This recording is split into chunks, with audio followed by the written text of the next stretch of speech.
श्रीशैलेश दयापात्रं दीपत्यादिगुणार्णवम् यतीन्द्रप्रवणं वन्दे रम्यजामातरं मुनिम् लक्ष्मीनाथसमारम्भां नाथयामुनमध्यमाम् अस्मदाचार्यपर्यन्तां वन्दे गुरुपरम्पराम् अपगतमतमानैरन्तिमोपायनिष्ठैः अधिगतपरमार्थैरर्थकामान् अपेक्षैः निखिलजनसुहृद्भिर्निर्जितक्रोधलोभैः वरवर मुनिभृत्यैरस्तु मे नित्ययोगः रम्यजामातृयोगीन्द्रपादरेखामयं सदा तदायत्तात्मसत्तादिं रामानुजमुनिं भजे।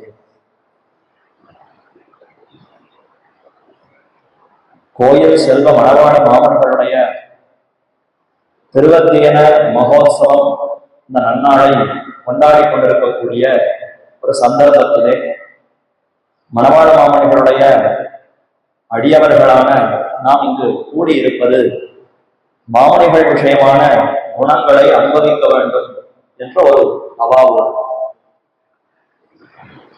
ஆச்சாரியர்களுடைய திருநக்ஷத்திரத்தை கொண்டாடுவதை நாம் வழக்கமாக கொண்டிருக்கிறோம். உபதேசத்தின் மாலையிலே மணவாள மாமனிகளே ஆழ்வார்களுடைய அவதார நன்னாளை பற்றி தெரிவிக்கிறார். ஆழ்வார்கள் தாங்கள் அவதரிப்பது இந்த உலகத்தினுடைய நன்மைக்காக. அதனால ஆழ்வார்களுடைய அவதார திருநன்னாளை அறிந்து கொண்டாட வேண்டும். அதுதான் நமக்கு உஜ்ஜீவனத்திற்கு காரணமாய் அமைந்திருக்கிறது காட்டுகிறார். அப்படி ஆழ்வார்களை காட்டின பிற்பாடு ஆச்சாரியர்களையும் காட்டுகிறார். சுவாமி ராமானுசர் ஜெகதாச்சாரியர் அவதரித்தது சித்திரையில் செய்ய திருவாதிரை என்ன ஆச்சாரியருடைய திருநட்சத்திரத்தையும் காட்டுகிறார். ஒரு ஆச்சாரியரை காட்டினது நம்முடைய ஆச்சாரியர் அவரவருக்கு அமைந்திருக்கக்கூடிய சுவாச்சாரியர் வரைக்கும் இருக்கக்கூடிய அத்தனை ஆச்சாரியருடைய திருநட்சத்திரங்களையும் கொண்டாட வேண்டும் என்று அதனாலேயே குறிப்பிட்டார் என்று கொள்ளலாம். அப்படி ஆச்சாரியருடைய திருநட்சத்திரத்தை கொண்டாடுவதை எங்குமே பார்க்கிறோம். அதே போல ஒரு ஆச்சாரியர் பரமபதித்த நாளையும் கொண்டாட வேண்டுமா? அது வருத்தம் தரக்கூடிய நாள் தானே. நம்ம விட்டு ஆச்சாரியர் பெரித்தார், அவர் பரமபதம் அடைந்தார், நமக்கு இனிமே பாக்கியம் இல்லை.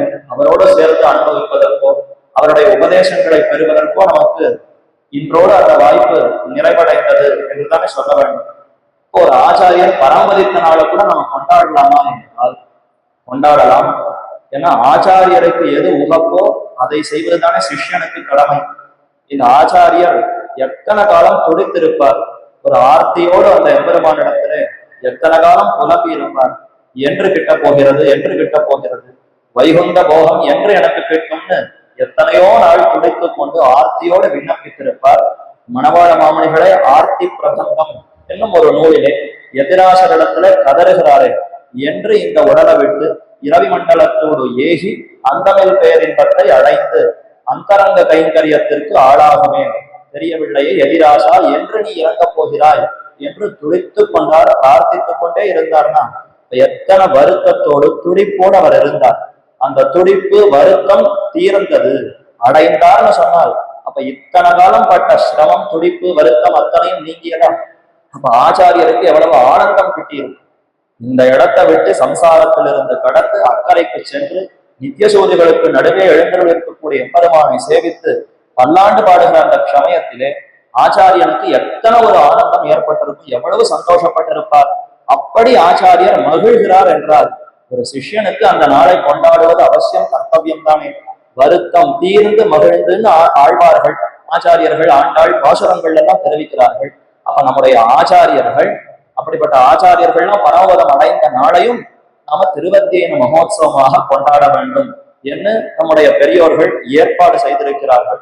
அதிலேயும் ஆச்சாரியர்களுக்குள்ளே சார்வரான சுவாமி ராமானுசர் அவரே மீண்டும் அவதரித்தாரோ யதி புனர் அவதாரமோ என்று கொண்டாடக்கூடிய சுவாமி மணவாள மாமனிகளுடைய திருவத்தியன மகோத்சவம் இன்றும் திருவரங்கத்திலே பெரிய பெருமாளே நடத்தி வைக்கிறார் என்றுதான் இன்றும் நடந்து வருகிறது. நேற்றைய தினம் அந்த மகோத்சவம் கோலாகலமாக அங்கு நடந்தேறியது. பெரிய பெருமாளுக்கு எந்த அர்ச்சகர் பெருமானுக்கு பெரிய அவசரம் தடுகை கண்டறலை செய்வாரோ அந்த பெரிய அவசரத்தோடு அந்த அர்ச்சகர் மாமனிகள் சன்னதிக்கு வந்து எல்லா மரியாதைகளையும் மாமனிகளுக்கு சமர்ப்பித்து அந்த பெரிய பெருமாள் அமர்ந்து செய்த அத்தனை பிரசாதத்தையும் மணவாள மாமனிகள் கண்டருள பண்ணி பின்னர் அதை கோஷ்டியாருக்கு விநியோகம் செய்கிறார். நேற்றைய தினம் திருவத்தியன நாளன்று வெத்தலை பார்த்து கொட்டது கூடாது, சந்தனம் பூசிக்க கூடாது. கர்த்தா யார் ஒருத்தர் இந்த ஸ்ராத்த காரியத்தை செய்கிறாரோ அவர் அந்த எந்த அனுபவ பொருளையும் ஏற்றுக்கொள்ளக்கூடாது. அதனால நேற்றைய தினம் பெரிய பெருமாளுடைய திருவாராதனத்தும் பொழுது அவருக்கு சந்தன காப்பு கிடையாது, அவருக்கு அடைக்கால் வெற்றிலை பார்க்காமதும் அவருக்கு கிடையாது. இது இரண்டையும் தொடர்ந்து தன்னுடைய நேர் ஆச்சாரியரான மணவாள மாமன்களுக்கு தாமே இந்த அத்தியன உற்சவத்தை நடத்தி வைக்கிறார். அவருக்கும் ஒரு சந்தோஷம், இந்த லோகத்துல இருந்து கைங்கரியம் பண்ண இனி நித்தியமாக நம்முடைய வைகுந்தத்துல இவர் சேர்ந்து நம்மோடு இவர் இருக்க போகிறார்ங்கிற அந்த ஆனந்தத்தோடு அவரும் அந்த உற்சவத்தை கொண்டாடினார். ஆக அடியவர்களுக்கு இப்போ இந்த ஆச்சாரியருடைய பராமரித்த நாள் திருவத்தியன மகோத்சவம் ஒரு கொண்டாடக்கூடிய ஒரு விஷயம்தான். ஏன்னா அவர் எத்தனையோ காலமா துடித்து கொண்டிருந்தார், வருத்தப்பட்டு கொண்டிருந்தார். இந்த வருத்தம் தீர்ந்து நித்திய மண்டலத்துக்கு ஏகி நிறைந்த ஆனந்தத்தோடு சுகத்தோடு எழுந்தருள் இருக்கிறாரா. இதுதானே ஒரு சிஷ்யனுக்கு வேண்டியது. ஆச்சாரியனுடைய முகமலர்த்தியே சிஷ்யனுக்கு உத்தேசியம், அதுதான் நமக்கு புருஷார்த்தம் என்றுதானே ரகசிய கிரந்தங்கள்ல காட்டுகிறார்கள். அப்ப இந்த கண்ணோட்டத்திலே பார்த்தால் ஆச்சாரியன் பராமதித்த நாளும் நாம் கொண்டாடத்தக்க நாள் தான். ஒவ்வொரு ஜீவாத்மாவும் பராமதம் அடைந்த நாள் சுபமான நாள். ஒரு ஜீவாத்மா அந்த எம்பெருமான கைப்படைத்து கல்யாணம் திருக்கல்யாணம் நடக்கக்கூடிய ஆச்சரியமான நாள் என்றே காட்டுகிறார்கள். அப்படிப்பட்ட ஒரு நாளாக நேற்றைய தினம் அமைந்தது. அதனுடைய ஸ்மாரகமாக நினைவாக இந்த 3 தினங்கள் நேற்று இன்று நாளை 3 தினமாக நாம் மாமுனிகளுடைய குணானுபவம், அவருடைய பெருமைகள், அவருடைய குணங்கள், அவருடைய அந்தரங்கமான சிஷ்யர்கள் எப்படி அனுபவித்தார்களோ அதே கண்ணோட்டத்திலே சிறிது அனுபவிக்க வேண்டும் என்றுதான் கோஷ்டியார் சபையார் இந்த உபன்யாச நிகழ்ச்சிகளை ஏற்பாடு செய்திருக்கிறார்கள். அதற்கு அனுகுணமாக நேற்றைய தினம் மணவாள மாமணிகளுடைய கண்ணினன் சிறுத்தாம்பு, மணவாள மாமணிகள் விஷயமான கண்ணினன் சிறுத்தாம்பு, அதை அருளி செய்தவர் கோயில் கந்தாடை அண்ணன் ஆச்சாரியர். அவர் சாதித்தருடைய அந்த கிரந்தத்தை பாசுரங்களை பத்தி அடியார்கள் கேட்டிருக்கிறீர்கள். அடுத்து இன்றைய தினம் மணவாள மாமணிகள் விஷயமான அமலநாதி பிரான் என்கிற ஆச்சரியமான ஒரு நூல். பிரதிவாதி பயங்கரம் அண்ணன் சுவாமி என் அட்டதி கஜாச்சாரியர்களுக்குள்ளே ரொம்ப அப்பிரதிமான வைபவம் கொண்டிருக்கக்கூடிய அந்த சுவாமி அவர் அருளை செய்த இந்த மணவாள மாமணிகள் விஷயமான அமலநாதி பிரான் என்பதுதான் இன்று அனுபவிக்க இருக்கிறோம். நாளைய தினம் அதே மணவாள மாமணிகள் விஷயமான அப்பிள்ளார் எனும் ஆச்சாரியர் அருளை செய்த சம்பிரதாய சந்திரிகை என்னும் நூலை அனுபவிக்க இருக்கிறீர்கள். இதுல தற்பொழுது நமக்கு நேர்பட்ட அனுபவம் மணவாள மாமணிகள் விஷயமான அமலநாதி பிரான். மணவாள மாமணிகளுக்கு எத்தகைய வைபவம், விஷதவா சிகாமணிகள், பெரிய ஜீயர் என்று எத்தனையோ விரதங்களோடும் கோயில் செல்வ மணவாள மாமணிகள் என்றே கொண்டாடப்படுகிறார். கைங்கரியம் செய்து அவருடைய அபிமானத்தை பெற்று பின்னர் எம்பெருமான் நடத்துல அந்த முக்தியை பெற்றார் என்றால் அப்ப ஆச்சாரிய அபிமான நிஷ்டை தான் சிறந்தது. அதுதான் சரம பருவ நிஷ்டை. எம்பெருமானுக்கு அடிமைன்னு சொன்னால் பிரதம பருவம். எம்பெருமானுடைய அடியவர்களுக்கு அடியவனான ஒரு பாகவதன், அந்த பாகவதனுக்குள்ளே சிறந்தவரான ஒரு ஆச்சாரியனுக்கு நான் அடிமை என்பதை புரிந்து கொண்டு அவருடைய அபிமானத்தை பெறுவதுதான் சரம பருவம் என்று தெரிவிக்கிறார்கள். அப்படி சரம பருவத்தில் நிலை நின்றவர்கள் மணவாள மாமனிகளுடைய சிஷ்யர்கள், அஷ்டதி கஜாச்சாரியர்கள் என்று 8 சுவாமிகள் இந்த மணவாள மாமனிகளுக்கு முக்கியமான சிஷ்யர்கள். பாராரும் மங்கை திருவேங்கட முனி பட்டரபிரான் ஆராமம் சூழ் கோயில் கந்தாடை அண்ணன் எறும்பியப்பா ஏறாரும் அப்பிள்ளை அப்பிள்ளார் வாதி பயங்கரன போர் பேரார்ந்த திக்கயம் சூழ் வரயோகியை சிந்தியுமே என்று யதீந்திர பிரபண பிரபாவத்தினை பிள்ளைலோகம் ஜீயர் சுவாமி தெரிவிக்கிறார். பாராரும் மங்கை திருவேங்கடமுனி, திருவேங்கடமுனி என்ன திருவேங்கட ஜீயர் என்று ஒரு ஜீயர். பாராரும் மங்கை தான் வரமங்கை வானமாமலை ஜீயர் சுவாமி. பட்டரபிரான் ஜீயர் சுவாமி. ஆராமம் சூழ் கோயில் கந்தாடை அண்ணன், கோயில் கந்தாடை அண்ணன் எனும் ஆச்சாரியர். எறும்பியப்பா எனும் ஆச்சாரியர். ஏறாரும் அப்பிள்ளை அப்பிள்ளார், அப்பிள்ளை இன்னொரு ஆச்சாரியர், அப்பிள்ளார் என ஒரு ஆச்சாரியர். வாதி பயங்கரர், இவர்தான் பிரதிவாதி பயங்கரம் அண்ணன் சுவாமி. பேரார்ந்த திக்கயம் சூழ், 8 திக்குல 8 யானைகள் இருந்து இந்த உலகத்தையே நன்றாக காப்பாற்றுகிறதாம். அதே போல ஸ்ரீ வைஷ்ணவ சம்பிரதாயத்தை நன்றாக ரட்சித்துக் கொடுப்பதற்கு 8 திக்கிலும் 8 சிஷ்யர்கள் இருந்து மாமுனிகளுக்கு பல்லாண்டு பாடிக்கொண்டிருக்கிறார்கள். அப்படிப்பட்ட இவர்களோடு சேர்ந்திருக்கக்கூடிய வரயோகி வரவரமுனி மணவாள மாமுனிகளை சிந்தியுமே என்று தெரிவிக்கிறார். அப்படிப்பட்ட இந்த வரிசையில இந்த பாசுரத்துல கடைசியாக விண்ணப்பிக்கப்பட்டவர் பிரதிவாதி பயங்கரம் அண்ணன் சுவாமி. அவர் மணவாள மாமுனிகளுடைய பெருமைகளை பார்த்து வந்து ஆசிரயித்தார். இவர் அவதரிப்பது எங்கு? திருத்தன்காங்கிற திவ்யதேசம் காஞ்சிபுரத்துல அமைந்திருக்கிறது. அதற்கு அருகே ஒரு அக்ரஹாரத்துல தான் இந்த சுவாமி அவதரித்தார். ஹஸ்திகிரிநாதர் அண்ணா என்று இவருக்கு திருநாமம்.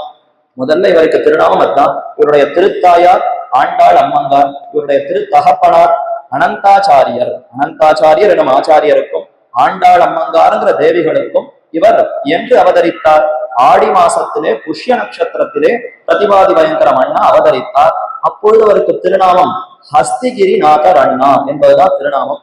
எம்பெருமானாராலே நியமிக்கப்பட்ட 74 சிம்மாசனாதிபதிகளுக்குள்ளே முடும்பை நம்பி என்னும் ஆச்சாரியர் அவருடைய திருவம்சத்தவராகத்தான் இவர் இருக்கிறார். இந்த முடும்பை நம்பிக்கும் வரதராஜன் என்னதான் திருநாமம். அப்ப ஆச்சாரியருடைய திருநாமத்தையே தங்களுடைய குழந்தைக்கு இட்டிருக்கிறார்கள்.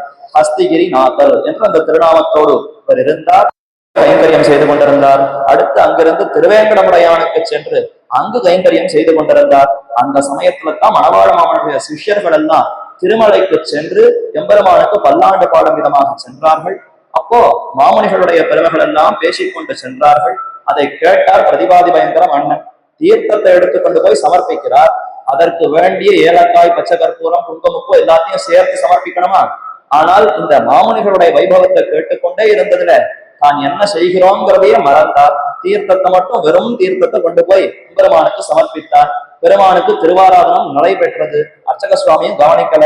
எல்லாம் முடிந்த பிற்பாடு தீர்த்தத்தை கொடுத்தா நித்தியபடி இருக்கக்கூடிய பரிமளம் வாசனையை காட்டிலும் இன்னும் விஞ்சி இருந்ததா. அப்பதான் பார்த்தவர் என்ன இது சற்று யோசித்தார். நாம இன்னைக்கு சரியா கொடுக்கவே இல்லையே. நாம கொடுக்க வேண்டிய அந்த திரவியங்கள், அந்த ஏலக்காய், பச்சை கற்பூரம் எதையுமே நாம சேர்க்கவே இல்லையே. ஆனாலும் தீர்த்தம் இப்படி பரிமளிக்கிறதே, என்ன காரணம்னு தெரியவில்லையேன்னு ஆராய்ந்தவர், ஓஹோ இது மணவாள மாமனிகளுடைய வைபவத்தை கேட்டு அதனால ஏற்பட்ட பிரபாவம். அவருடைய அந்த பிரபாவத்தை கேட்டுண்டே இந்த தீர்த்தத்தை எழுந்துள்ள பண்ணி கொண்டு வந்தேனா, அந்த சம்பந்தத்தினாலேயே நல்ல மனம் உள்ளதொன்னை நன்னிருப்பதற்கு நல்ல மனம் உண்டான் நயமது போல் உபதேசத்தினாலே தெரிவித்தாரே, அதை போல சிறந்த கல்யாண குண நிதியாக இருக்கக்கூடிய மணவாள மாமனுடைய பிரபாவத்தை கேட்டு கேட்டு அதனாலே இந்த தீர்த்தம் இப்படி பரிமளித்ததோ என்று தெரிந்து அவருடைய வைபவத்திற்கே இத்தனை ஏற்றம்னா சுவாமியினுடைய அந்த திருமேனியை நாம கண்ணார சேவிக்க வேண்டுமே என்று அப்பொழுதே முடிவு செய்தார். திருவேங்கடமுடையானிடத்தில் விடைபெற்றுக் கொண்டு நேரே ஆழ்வார் திருநகரி அங்கு வந்தார். மாமுனிகளை பற்றினார். பின்னர் அவர் திருவரங்கத்திற்கு வந்த பிற்பாடு திருவரங்கத்திலே கூடவே இருந்து கைங்கரியம் செய்தார். இப்படி பிரதிபாதி பயங்கர அண்ணன் சுவாமி மாமுனிகளை ஆசிரியித்தார். அவர் ஆசிரியிக்கும் பொழுது முன்னாடியே இருந்த சிஷ்யர்கள் பாலமாமல ஜீயர் சுவாமி, கோயில் கந்தாடை அண்ணன் சுவாமி இவர்களையெல்லாம் புருஷகாரமாக முன்னிட்டு கொண்டுதான் மாமுனிகளை பற்ற வந்தார். அந்த சமயத்தில் அவர் காலக்ஷேபம் செய்து கொண்டிருந்தார் மணவாள மாமுனிகள். அப்ப பிரதிபாதி பயங்கரம் அண்ணன் எழுந்துள்ள பொழுது இதற்கு அப்பொழுதே இந்த பிரதிபாதி பயங்கரம்ங்கிற அந்த பெயர் ஏற்பட்டது. இவர் எங்கு காலக்ஷேபம் கேட்டார்னா வேதாந்தாச்சாரியருடைய திருக்குமாரர் நயனவரதாச்சாரியர் என்னும் சுவாமி அவரிடத்துல தான் இவர் பூர்த்தியா ஸ்ரீபாஷ்ய முதலான காலக்ஷேபங்களை எல்லாம் கேட்டார். அந்த சமயத்துல இவர் எப்படி இருப்பார்னா பிரதிபட்சங்களை எல்லாம் நிரசிக்கக்கூடிய சிறந்த ஆற்றல் ஞானத்தோடு விளங்கினார். யார் இந்த சம்பிரதாயத்துக்கு எதிர்த்து, இந்த சித்தாந்தத்துக்கு எதிர்த்து வாதம் செய்கிறார்களோ அவர்களை எல்லாம் தன்னுடைய வாக்சாதுரியத்தினாலே நன்று அவர்களை எல்லாம் நிரசித்தார், அவர்களை எல்லாம் அடக்கி வைத்தார். பிரதிவாதிகள், இதற்கு எதிராக யாரெல்லாம் வாதிகளோ அவர்கள் தான் பிரதிவாதிகள். அவர்களுக்கெல்லாம் பயங்கரமாக கண்டு பயப்படும் விதத்தில இவர் அமைந்திருந்தார். திருமேனியில ரொம்ப சாந்தமா அழகான சௌமியமான திருமேனியோடு தான் இருந்தார். ஆனா இவருடைய அப்பிரதிமான ஞான வைபவத்தினாலே இவர் என்ன அருளை செய்ய போகிறாரோ அதற்கு நாம் பதிலே கூற முடியாது என்று அவர்கள் எல்லாம் வாய் திறக்க முடியாமல் மாண்டே போனனர் என்று சரித்திரம். அதனால இவருக்கு பிரதிவாதி கோஷ்டிஷு, பிரதிவாதிகளுடைய கோஷ்டிக்குள்ள இவர் பயங்கரங்கிற பெயர் ஏற்பட்டதாம். அதே சமயத்துல ஸ்ரீ வைஷ்ணவர்களுக்குள்ள இவர் எப்படி இருந்தார்னா ஸ்ரீ வைஷ்ணவானாம் கோஷ்டிஷு தாச இது விஸ்ருதா. ஸ்ரீ வைஷ்ணவர்கள் எதிரே நேர்பட்டால் தான் தாசன் என்று கீழே விழுந்து சேவிப்பார். ஆனா யாரெல்லாம் எதிர்த்து வாதிடுகிறார்களோ அவர்களுக்கெல்லாம் பயங்கரராய் திகழ்ந்தார் என்று இப்படி ஒரு பெருமை இவருக்கு அமைந்திருந்தது. அதனால அந்த நயனவரதாச்சாரியரை இவருக்கு பிரதிவாதி பயங்கரர் என்கிற பெயரை சூட்டினார். இந்த பெயர் நாடு முழுக்க பிரசித்தமாயிருந்தது. இப்ப மாமுனிகளை ஆசிரியக்க வரும் பொழுது இதே பயங்கரர் எழுந்தருளுகிறாரே, என்னமோ தெரியலையே, ஏதாவது வாதம் செய்ய வரப்போகிறாரா என்று மாமுனிகளே சற்று அஞ்சினாராம். ஏன்னா காலக்ஷேபத்துக்கு நடுவுல இந்த வாதத்தை வைத்துக் கொண்டால் அனுபவிக்கக்கூடிய எம்பெருமானுடைய குணங்களுக்கு அது தடையாக இருக்குமே. பெருமானுடைய கல்யாண குணங்களை அனுபவிக்கும் பொழுது நடுவுல வாதம் விவாதம் இதெல்லாம் தேவையா? இதை முடித்து கொண்டு அதை செய்து கொள்ளலாம். இவர் வரப்போகிறார்னா என்னன்னு தெரியலையே, இந்த வாதம் வரப்போகிறதா என்று சற்று அஞ்சினவர் அப்போ இவர் யாரு என்னன்னு விசாரின்னு சொல்லும் பொழுது அப்போ அந்த பிரதிவாதி பயங்கர மன்னனே தெரிவித்ததுதான் இது. பிரசித்தா பரகோஷ்டீஷு பிரதிபாதி பயங்கரா ஸ்ரீ வைஷ்ணவானாம் கோஷ்டீஷு தத்தாச இது விஸ்ருதா. பயங்கரர் தான், அது வெளியில இருக்கக்கூடிய மற்ற வாதிகளுக்கு அடியன் பயங்கரனை தவிர சுவாமி போன்றவர்களும் அடியன் தாசன் என்பதை தெரிவிக்க வேண்டும்னு சொல்ல, இவர்களும் போய் அத்தை நயம்பட மாமனிகளுக்கு உரைக்க பேர் ஆனந்தத்தோடு அவரை அழைத்துக் கொண்டார். காலக்ஷேபங்களை சாதித்தார். அன்றே மணவாள மாமனிகள் ஆசிரியிக்க வேண்டும் திருவடிகள் விழுந்து பிரார்த்திக்க, மாமனிகளும் அவரை பஞ்சசம்ஸ்கார முகமாக ஏற்றுக்கொண்டு ஆறத் தழுவி அவரை எப்படி எம்பெருமானார் கூறத்தாழ்வானை அபிமானித்திருந்தாரோ அதே போல மணவாள மாமனிகள் பிரதிவாதி பயங்கர மன்னனை மிகவும் அபிமானத்தோடு வைத்திருந்தார். எம்பெருமானாருடைய சிஷ்யரான கூறத்தாழ்வானுக்கு முக்கிய பொறுப்பு ஏது? மடத்துல அவர் எதற்கு முக்கிய பொறுப்புன்னா, ஸ்ரீபாஷ்யம் அந்த கிரந்தத்தை நிர்மாணிக்க வேண்டும். அவர் தானே அந்த பிரம்மசூத்திரத்துடைய விருத்தி கிரந்தம், போதாயன விருத்தி கிரந்தத்தை முழுக்க அது திருக்கண் நோக்கமாக அனைத்தையும் சேவித்தவர் அவர் தான். அவரை கொண்டு ஸ்ரீபாஷ்யம் நிர்மாணக்கம் செய்ய வேண்டும். அடுத்து இந்த மாதிரி யாரெல்லாம் எதிர்த்து வருகிறார்களோ அவர்களை எல்லாம் நிரசிக்க வேண்டும். இது கூறத்தாழ்வானுக்கு இருக்கக்கூடிய முக்கியமான பொறுப்பு. ஸ்ரீவத்ச சின்ன மிஸ்ரேபியோ நம உக்தி மதீமகே யதுக்தய ஸ்திரயீ கண்டே யாந்தி மங்கள சூத்திரதான் என்ன வேதாந்தங்களுக்கே மங்கள சூத்திரம் போல அழகிய பஞ்சஸ்தவங்களை சாதித்தார்னா, அப்ப வேதாந்தம் இன்னதுதான் சொல்ல வருகிறது, இதுதான் சித்தாந்தம்னு நன்றாக நிர்ணயிக்கக்கூடிய அந்த சாமர்த்தியம் கூறத்தாழ்வானுக்கு உண்டு. அதற்காகவே எம்பெருமானார் அவரை தன்னுடைய கோஷ்டியிலே அந்த பொறுப்பிலே அவரை இருக்கும்படி செய்தார். அதே போலத்தான் மணவாள மாமனிகள் இந்த பிரதிவாதி பயங்கர மன்னன் சுவாமிய இதே பொறுப்புலதான் வைத்திருந்தார். பிரதிவாதிகளை நிரசிக்க வேண்டும், ஸ்ரீபாஷ்யத்தை நன்றாக பிரச்சாரம் பண்ண வேண்டும். வானம் அதாவது கந்தாடை அண்ணன் என்ன, அவருடைய திருக்குமாரரான கந்தாடை நாயன் சுவாமி என்ன, மற்றும் உண்டான சிஷ்யர்களுக்கு நீரே ஸ்ரீபாஷ்யத்தை சாதிக்க வேண்டும் என்னோ எம்பெருமான அதாவது மணவாள மாமனிகள் பிரார்த்திக்க, அதே மாதிரி இந்த பிரதிபாதி பயங்கர மன்னன் சுவாமியும் அவர்களுக்கு ஸ்ரீபாஷ்யத்தை எல்லாம் சாதித்தார். அந்த சமயத்துல இப்ப நேற்றைய தினம் கேள்விப்பட்டிருப்பீர்கள், கந்தாடை அண்ணனுக்கு மணவாள மாமனிகளே தனியன் சமர்ப்பித்தார். இப்ப அதே போன்ற பெருமை பிரதிபாதி பயங்கர மன்னன் சுவாமிக்கு அமைய போகிறது. எப்படின்னா, இப்ப ஸ்ரீபாஷ்யத்தை நீர்தான் அவர்களுக்கு சொல்லி வைக்க வேண்டும் நியமித்தாரா? ஸ்ரீபாஷ்ய காலக்ஷேபம்னா ஆச்சாரியருக்கு தனியன் வேண்டுமே, அதற்காக மணவாள மாமனிகளே தொடங்கினாராம். வேதாந்த தேசிக கடாட்ச விவருத்த போதம், பிரதிபாதி பயங்கர மன்னன் சுவாமிக்கு ஒரு தனியன் ஏற்பட வேண்டும். அதை மணவாள மாமனிகளே தொடங்கினாராம். ஏன்னா ஸ்ரீபாஷ்ய காலக்ஷேப ஆரம்பத்துல சிஷ்யர்கள் எல்லாம் அனுசந்திக்க வேண்டுமே, நாமே எடுத்து கொடுப்போம். வேதாந்த தேசிக கடாட்ச விவருத்த போதம், தேசிகன் வேதாந்தாச்சாரியருடைய கடாட்சத்தினாலேயே இவருடைய ஞானம் பல்கி பெருகியது. அவருடைய திருக்குமாரர் தான் நயனவரதாச்சாரியார், அவரிடத்தில் அடிபணிந்து கேட்டவர் தான் இந்த சுவாமி. அப்போ ஆச்சாரியருக்கு பிராச்சாரியரான வேதாந்தாச்சாரியருடைய கட்டாட்சத்தை நன்கு பெற்றவர்னு ஒரு வரி சாதித்தாராம். அதற்கு அடுத்து கூடவே இருக்கக்கூடிய அண்ணா பிரதிபாதி பயங்கரம் அண்ணன் சுவாமி, அவருக்குத்தான் இந்த தனியன் இப்போ மணவாள மாமனிகள் முதல் வரியை சமர்ப்பித்தார். மணவாள மாமனிகளை பத்தி யோசிக்கிறார், என்ன கருணை என்ன கருணை, நமக்கு ஒரு தனியன் வேண்டும்னு ஆச்சாரியன் தானே இதை தொடங்கி வைக்கிறாரே. இப்ப அவருடைய பெருமையை நாம வெளியிடணும். நம்முடைய தனியன்ல இப்ப மணவாள மாமனிகளுடைய அன்பு அவருடைய பெருமையை வெளிவர வேண்டும் என்பதற்காக தாமே அடுத்த வரியை சாதிக்கிறார். பிரதிபாதி பயங்கரம் அண்ணன் சுவாமி தமக்கு அமைய போகிற தனியனுடைய இரண்டாவது வரியை அவரே சாதித்தாராம். காந்தோபயந்திரு யமினஹா கருணைக்க பாத்திரம், வேதாந்தாச்சாருடைய கட்டாட்சத்தினாலே ஞானம் வளர்ந்தது ஒரு பக்கம் இருக்கட்டும், ஆனா மணவாள மாமனுடைய கருணையினாலன்றோ நமக்கு உஜ்ஜீவனம். வெறும் ஞானத்தை பெற்றதுனால உஜ்ஜீவனம் இல்லை, ஆச்சாரியருக்கு அந்தரங்கமாக இருந்து அடிபணிந்து தொண்டுகளை செய்து அவருடைய கருணையை பெற்று அபிமானத்தை பெற்றாலும் உஜ்ஜீவனம். காந்தோபயந்திரு யமினஹா கருணைக்க பாத்திரம், இது கிட்டியது எவ்வளவு ஒரு பெரிய ஆச்சரியம். சுவாமி தாமே அடியனுக்கு தனியனையும் ஏற்படுத்தி இப்படி நம்ம இடத்துல கருணை பொழிந்திருக்கிறாரு, அதனால இவருடைய அந்த திருநாமம் இதுல இடம்பெற வேண்டும் என்று தாமே அதுல ஆசையோடு காந்தோபயந்திரு யமினஹா கருணைக்க பாத்திரம் என்று தெரிவித்தாராம். 2 வரி வந்துடுச்சு, 4 வரி தனியன். முதல் வரியை மணவாள மாமனிகளை சாதித்துட்டார், வேதாந்த தேசிக கடாட்ச விவருத்த போகம். அடுத்து 2வது வரி காந்தோபயந்திரு யமினஹா கருணைக்க பாத்திரம்னு அண்ணா சுவாமியை சாதித்து விட்டார்.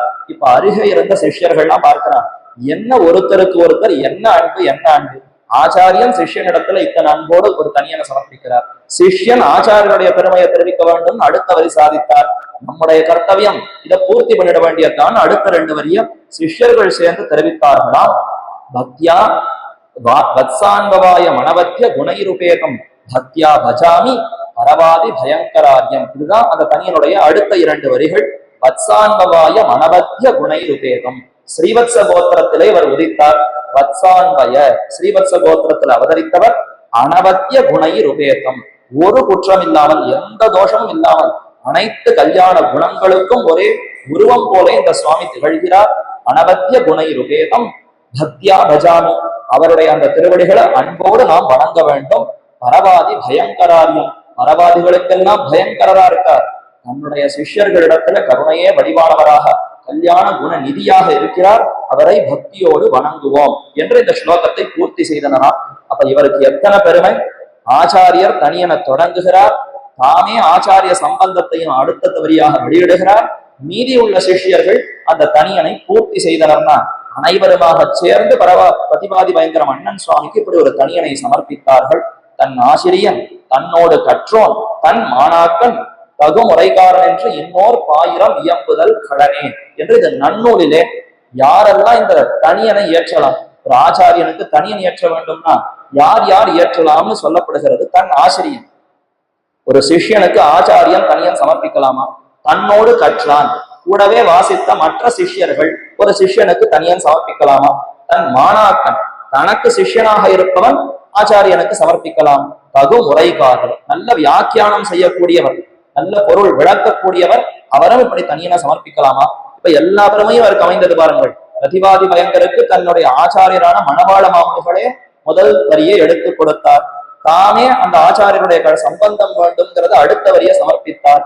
அடுத்து தன்னுடைய சிஷ்யர்கள் மாணாக்கர்கள் சேர்ந்து இந்த தனியனை பூர்த்தி செய்தனர்னா இப்படிப்பட்ட பெருமை வேற யாருக்குமே அமைதியே. பிரதிபாதி பயங்கர மன்னனுக்குத்தான் அப்பிரதிமமாக தனியானதொரு பெருமை இப்படி அமைந்தது. இப்படிப்பட்ட இந்த சுவாமி மணவாள மாமனுடைய திருமேனியில மிகவும் ஈடுபட்டிருந்தார். வரவரமுனி சதகம் என்னை அருளி செய்திருக்கிறார். 2 வரவரமுனி சதக நூல்கள் அமைந்திருக்கின்றன. ஒன்று எறும்பியப்பா அருளி செய்தது, மற்றொன்று பிரதிபாதி பயங்கரம் அண்ணன் சுவாமி அருளி செய்தது. அந்த பிரதிபாதி பயங்கரம் அண்ணன் சுவாமி இந்த வரவரமுனி சதகம் 100 ஸ்லோகங்களை சாதித்தார். அதுல இறுதியாக 93, 94ல மாமுனிகளுடைய அந்த திருமேனி வரிசையா அனுபவிக்கிறார்.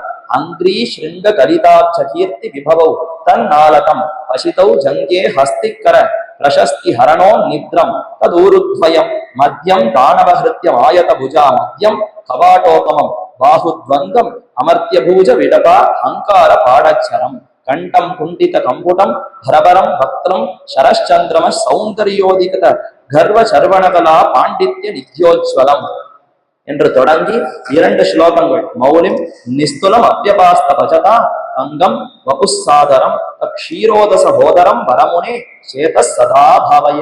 ஹே சேதா, மனசே இடைவிடாமல் மாமுனிகளுடைய இந்த அழகான திருமேனியை தானி என்று 2 ஸ்லோகத்துல தெரிவித்தார். 2 ஸ்லோகத்துல வடமொழியில இப்படி அருளி செய்தாரா? இதற்கு அடுத்துதான் அவருக்கு அவா பீரிட்டதான். 2 ஸ்லோகத்துல அனுபவித்தால் போருமா? ஆனானப்பட்ட பெரிய பெருமாளுக்கே திருப்பானாழ்வார் 10 பாசுரத்தில் அனுபவித்திருக்கிறார். ஒரு பெரியாழ்வார் சீதக்கடலுள் அமுதன்ன தேவகின்னு கண்ணனுடைய அவயவங்கள் அனுபவிக்க தொடங்கினவர் 20 பாசுரத்துல வந்து காணீரேன்னு தான் கண்டது போராது, அத்தனை பேரையும் அழைத்து ஒன்னுதலீர் அந்த வளையீர் இந்த வளையீர்னு அனைவரையும் அழைத்து கண்ணனுக்கும் பெருமானுக்குமே இத்தனை பெருமை உண்டுன்னா நம்முடைய மாமுனிகளுக்கு அத்தனை பெருமை இல்லையா என்ன? அவருடைய அந்த அழகான திருமேனி, அனைவரையும் வசீகரிக்கக்கூடிய இந்த திருமேனிக்கு நாம அழகா ஒரு 10 பாசுரம் பாட வேண்டும். அமலநாதிபிரான் போல, அமலநாதிபிரான்ல எப்படி திருவடி தொடங்கமாக திருமொழி ஈராக பாடினாரோ திருப்பானாழ்வார், அதே போல நாமும் மாமுனிகளுக்கு இப்படி ஒரு நூலை சமர்ப்பிக்க வேண்டும் என்ன ஆசை கொண்டார். அதனாலேயே இந்த நூல் பிறந்தது என்று தெரிவிக்கிறார்கள். அமலநாதிபிரான் எப்படி பிறந்ததுன்னா வரவரமுனி சதகத்துல 2 ஸ்லோகம் சாதித்தாரா? இந்த 2 ஸ்லோகத்தினுடைய விவரணமாகத்தான் இந்த பாதாதிகேச மாலைங்கிற 10 பாசுரம் அமைந்திருக்கிறது. என்னதான் வடமொழியில இருந்தாலும் கடமுடா கடமுடாங்கிற சொற்களோடு இருந்தது. அப்படி இருந்தா அது ரசிக்காது. திருமேனி அழகா அனுபவிக்கணும்னா கேட்பதற்கு மிகவும் இனிமையா இருக்கணும், மனசு கனிவோடு இருக்கணும், கேட்பவர்களுக்கு பக்தி பாவம் பெருக வேண்டும். அப்படியான பாசுரங்களை தமிழிலே அமைப்போம் என்பதற்காக அற்புதமாக இந்த பாசுரங்களை எல்லாம் அமைத்தார். கட்டரை கலித்துறை என்கிற அந்த இலக்கணத்தின்படி இந்த பாசுரங்கள் எல்லாம் அமைந்திருக்கின்றன. இந்த பாசுரங்களுக்கு வியாக்கியானம்னு ஏதேனும் உண்டான்னு பார்த்தால், இப்ப நேற்றைய தினத்து பாசுரங்களுக்கு திருப்பதி கிருஷ்ணமாச்சாரியர் சுவாமி கீர்த்திமூர்த்தியா எழுந்தருள் இருக்கக்கூடிய ஸ்ரீமத் வேதமார்க்க பிரதிஷ்டாபனாச்சாரிய அந்த சுவாமி திருப்பதி கிருஷ்ணமாச்சாரிய சுவாமி அவர் அழகான வியாக்கியானத்தை அருளை செய்திருக்கிறார். அதே போல இந்த அமலநாதிபிரானுக்கு யாரான வியாக்கியானம் செய்திருக்கிறார்களா என்றால் அந்த சுவாமி செய்யல. அதற்கு பதிலாக ஸ்ரீமத் வேதமார்த்த பிரதிஷ்டாபனாச்சாரிய உபய வேதாந்த வித்வான் வரிச்சிக்குடி திருமலை வெஞ்சிமூர் அரங்கநாத தாத்தாச்சாரியார் என்கிற சுவாமி இதற்கு பத உரை, பதம் பதமாக பிரித்து என்ன உரை என்ன விளக்கம்ங்கிறத சாதித்திருக்கிறார். இதை அடியொற்றி காட்டுமன்னார் கோயில எழுந்திருக்கக்கூடிய வித்வான் கச்சிக்கடாம்பி வெங்கடாச்சாரியர் சுவாமி, அந்த ஸ்ரீமத் வேதமார்த்த பிரதிஷ்டாபனாச்சாரிய உபய வேதாந்தாச்சாரியரார் இன்றும் அங்க தீர்த்தக்காரராய் எழுந்தருள் இருக்கக்கூடிய வெங்கடாச்சாரிய சுவாமி அவர் இதற்கு ஒரு சிறிய விளக்க உரையை சாதித்திருக்கிறார். அதை துணையாக கொண்டுதான் இந்த பாசுரங்கள் அனுபவிக்க போகிறோம். பாசுரங்கள்ல நிறைய அர்த்தங்கள் அமைந்திருக்கின்றன. நாம அந்த பாசுரத்தினுடைய அர்த்தத்தை புரிந்து கொள்ள முடியுமானா சிரமம். அப்போ அந்த சுவாமி வெங்கடாச்சாரியர் சுவாமி அவருக்கும் முதலாக முன்னாடி வரிச்சிக்குடி சுவாமி அவர் என்ன சாதித்தாரோ இந்த இரண்டையும் கொண்டுதான் இந்த பாசுரங்களை அடியனுடைய மந்தமதிக்கு எவ்வளவு எட்டுமோ அந்த அளவுக்கு விண்ணப்பிக்கலாம்னு தொடங்குகிறேன். 10 பாசுரங்கள். முதல் பாசுரத்தை தொடங்குகிறார். இதற்குன்னு தனியன் உண்டான்னா அதைத்தான் முதல்லயே பார்த்துட்டோம். வேதாந்த தேசிக கட்டாட்ச விவருத்த போதம் காந்தோபயந்துரியமினஹா கருணைகபாத்திரம் வத்சான்வாய மணவத்திய குணைருபேதம் பக்தியா பஜாமி பரவாதி பயங்கராரியம் என்று அதுதான் இந்த நூலுக்கு இருக்கக்கூடிய தனியன். அடுத்து இப்ப முதல்ல மணவாழ மாமனிகளுடைய அந்த அழகான திருவடி தாமரை போன்ற அந்த திருவடிகளை வர்ணிக்க தொடங்குகிறார். போத சிவந்து பரிமளம் வீசி புதுக்கணித்த சீத கமலத்தை நீரேற ஓட்டி சிறந்த அடியேன் ஏதத்தை மாற்றும் மணவாள யோகி இனிமை தரும் பாதக்கமலங்கள் கண்டேன் எனக்கு பயம் இல்லையே, எனக்கு இனி பயமே இல்லை. மணவாள மாமனுடைய திருவடிகளை கண்டேன் இனி பயம் இல்லை. கண்டோம் கண்ணுக்கு நீ என கண்டோம்னு நம்மாழ்வார் ஸ்ரீ வைஷ்ணவ திரளை பார்த்து தெரிவித்தாரா? அது மாதிரி இப்போ மாமுனிகளுடைய திருவடிகளை பார்த்த எனக்கு இனி அச்சமில்லை பயம் இல்லைன்னு தெரிவிக்கிறார். அடியேன் தெரிவிக்கிறார். யாருக்கு அடியேன்? நம்மாழ்வார் அடியேன்னு தொடங்கினாரே. பொய் நின்ன ஞானமும் பொல்லா ஒழுக்கம் இன்னின்ன நீரமை இனியாமராமை அடியேன் செய்யும் விண்ணப்பமேன்னு தொடங்கினார். அது பிரதம பருவத்துல அடியன் பகவான் ஸ்ரீமன் நாராயணன் திருமாலுக்கு அடியவன் பிரணவத்துல அந்த முதல் அர்த்தத்தை நம்மாழ்வார் அங்கு வெளிப்படுத்தினார். ஆனா இங்க இவர் சரமபரம நிஷ்டையிலன்னோ இருக்கிறார். அப்ப மணவாள மாமுனிகளுக்கு நாம் அடிமை, மாமுனிகளுக்கே அற்று தீர்ந்தவன் என்று தம்முடைய சேஷத்துவத்தை இங்க வெளிப்படுத்துகிறார். அப்ப இந்த அடியேன் ஆழ்வாருடைய அடியேனை காட்டிலும் இன்னும் கனத்திருக்கும். அவருடைய அடியேன்னா அது பிரதம பருவத்திலே அடியேன். இவருடைய அடியேன்னு சொன்னால் அது மாமுனிகளுக்கு அடியேன். மாமுனிகள் எப்படிப்பட்டவர்னா தாச கணனா சரமாவதௌவியா தாசதைக ரசதா அபிரதா மமாஸ்து. எம்பெருமானாரே உமக்கு அடியவன் எத்தனையோ அடியவர்கள் வரிசையா பரம்பரையா இருப்பார்களா? அந்த பரம்பரையில இறுதியாக ஒரு அடியவன் இருப்பனா? அந்த அடியவனுக்கு அடியேன் என்று தெரிவித்தார். அப்ப அவருடைய அடிமைத்தனம் இன்னும் கனமா இருக்கும். அப்படி சொல்லக்கூடிய மணவாள மாமனிகளுக்கு அடியவன் என்ன அவருக்கும் தன்னை தாழ பிரதிபாதி பயங்கர அண்ணன் சுவாமி சொல்லுகிறார்னா இது எப்பேற்பட்ட உயர்ந்த அர்த்தம். ஆக அடியேனுடைய அந்த ஏதத்தை மாற்று மணவாள யோகி. ஏதம்னா என்ன? குற்றம் தோஷங்கள், நம்முடைய தோஷங்கள் குற்றங்களை எல்லாம் நீக்குகிறாராம் இந்த மணவாள மாமனிகள். அது என்ன ஏதம்? பெரியாழ்வார் 5ஆம் பத்துல 2ஆம் பதிகத்துல சாதிக்கிறார். ஏதங்களாயினவெல்லாம் இரங்கல் இடுவித்து பாத விலட்சணை வைத்து பண்டன்னு பட்டினங்காப்பேன்னு பாசுரம். பீதகவாடை பிரானார் பிரமகுருவாகி வந்து போதில் கமல வண்ணெஞ்சம். என்னுடைய ஹிருதய கமலம்ங்கிற அந்த தாமரையிலே பீதகவாடை பிரானார் பீதாம்பரதாரியான எம்பெருமான் பரமகுருவாக பிரதம குருவாக வந்து அமர்ந்தவர் என்ன பண்ணார்? இத்தனை காலம் என்னிடத்துல இருந்த குற்றங்கள் தோஷங்கள் அத்தனையும் நீக்கினார். அது என்னென்ன குற்றங்கள்? பரமகாருணிகரான விஷதவாட்சிகாமணிகளான மணவாள மாமணிகள் வியாக்கியானத்துல என்னென்ன ஏதங்கள் என்னென்ன குற்றம்னு வரிசைப்படுத்துகிறார். தேகாத்மிமானம், தேகமே ஆத்மான்னு மயங்கி கிடந்தால் முக்கியமான குற்றம் உடலே ஆத்மா என்று பிரமித்தல். சுவாதந்திரியம், இல்ல ஆத்மா தனித்ததுன்னு புரிஞ்சுட்டேன், ஆனா நானே சுதந்திரன், ஆத்மா என்னுடையவன், இது யாரோ மற்றவருக்கு அடிமை கிடையாது என்று சுவாதந்திரியத்தை நினைத்தால் அது ஒரு பெரிய கஷ்டம், அது ஒரு பெரிய தோஷம். அடுத்து அந்நிய சேஷத்துவம், இல்ல சேஷப்பட்டவன், யார் எனக்கு சம்பளம் கொடுக்கிறாரோ முதலாளிக்கு சேஷன், என்னுடைய தாய் தகப்பனுக்கு சேஷன் என்று இந்த லோகத்துல இருக்க பிராகிருத மனிதர்களுக்கோ இல்ல சாதாரண மற்ற தேவதைகளுக்கோ நான் அடிமைன்னு புரிந்து கொண்டால் அது அந்நிய சேஷத்துவம், பெரிய குற்றம். ஸ்வரக்ஷணம், இல்ல நான் என்னையே ரட்சித்துக் கொள்வதற்கு எனக்குத்தான் பொறுப்பு இருக்கிறது என்று தன்னை காப்பாற்ற தான் முயலுதல், இது ஒரு தோஷம். பிரயோஜனம், என்னை காப்பாத்திக்கிறதெல்லாம் எனக்கு பெருசு இல்லை, எனக்குன்னு ஒரு பயன் இருக்கா இல்லையா? பெருமானுக்கு தொண்டு செய்தாலும் என்னுடைய ஆனந்தத்திற்காகன்னு கூட இல்லாமல் நான் எப்படி கைங்கரியம் பண்ண முடியும்? அப்ப என்னுடைய ஆனந்தம் அது எனக்கு ஒரு பயன் நினைத்தால் அதுவும் பெரிய தோஷம். பூர்வாகம் உத்தராகம். இந்த ஜென்மத்திற்கு முன்னாடி இப்ப எடுத்திருக்கிற ஜென்மம், இதற்கு முன் ஜென்மம் வரைக்கும் என்னென்ன சேர்த்து வைத்திருக்கிறோமோ அத்தனையும் பூர்வாகம். சரணாகதிக்கு முன் செய்த அத்தனை குற்றங்கள். உத்தராகம் அப்படின்னா சரணாகதிக்கு பின்பாக இனி அறியாமல் செய்யக்கூடிய எல்லா பாவம். சரணாகதிக்கு பின்னாடி தெரிஞ்சே பாவம் செய்யுமா? அப்ப சரணாகதியே பயனற்றது, அது பொருளற்றதாகி விடுவேன். எப்ப ஒருவன் எம்பெருமானேன்னு சரணம்னு பற்றுகிறானோ அவன் தெரிந்து குற்றம் செய்வதற்கு வாய்ப்பே இல்லை. அப்ப தெரியாமல் அறியாமல் செய்த குற்றங்கள் உத்தராகம். பிராரப்தம், இந்த பூர்வாகத்துல சரணாகதிக்கு முன்னாடி இருக்கக்கூடிய பாபங்கள் பூர்வாகமா. அதுல பிராரப்தம்னா பயன் கொடுக்க ஆரம்பித்தது பிராரப்தம்னு பெயர். இந்த ஜென்மத்துல எனக்கு பயன் கொடுக்க ஆரம்பித்த பாபங்கள் இருக்கிறதே அது பிராரப்தம். இப்படி 8 விதமா நம்முடைய தோஷங்கள் அமைந்திருக்கின்றன. இதெல்லாம் இப்ப எம்பெருமான் போக்கினாராம். பீதகவாடை பிரானார் பிரமகுருவாகி வந்து போதில் கமலவென் நெஞ்சத்திருந்து பாத விலச்சினை வைத்து ஏதங்களை எல்லாம் இரங்கலை இடுவித்தான். இத்தனை குற்றங்களையும் போக்கியருளினார் வாஸ்தவம். ஆனா அந்த எம்பெருமானுக்கு மற்றொரு ஒரு குற்றமா இல்ல தோஷமா எப்படி சொல்றது? சம்சார பந்த ஸ்திதி மோட்ச ஹேது. இது இத்தனையும் கொடுத்தவர் யாரு? தேக சம்பந்தமோ சுவாதந்திரம் ஏற்படுத்துறதுக்கு உண்டான அறிவோ ஸ்வரக்ஷணத்துக்கு உண்டான புத்தியோ இதெல்லாம் நாமா சம்பாதிச்சுட்டோமா? தேகம் கிட்டினதும் அவரால்தான்.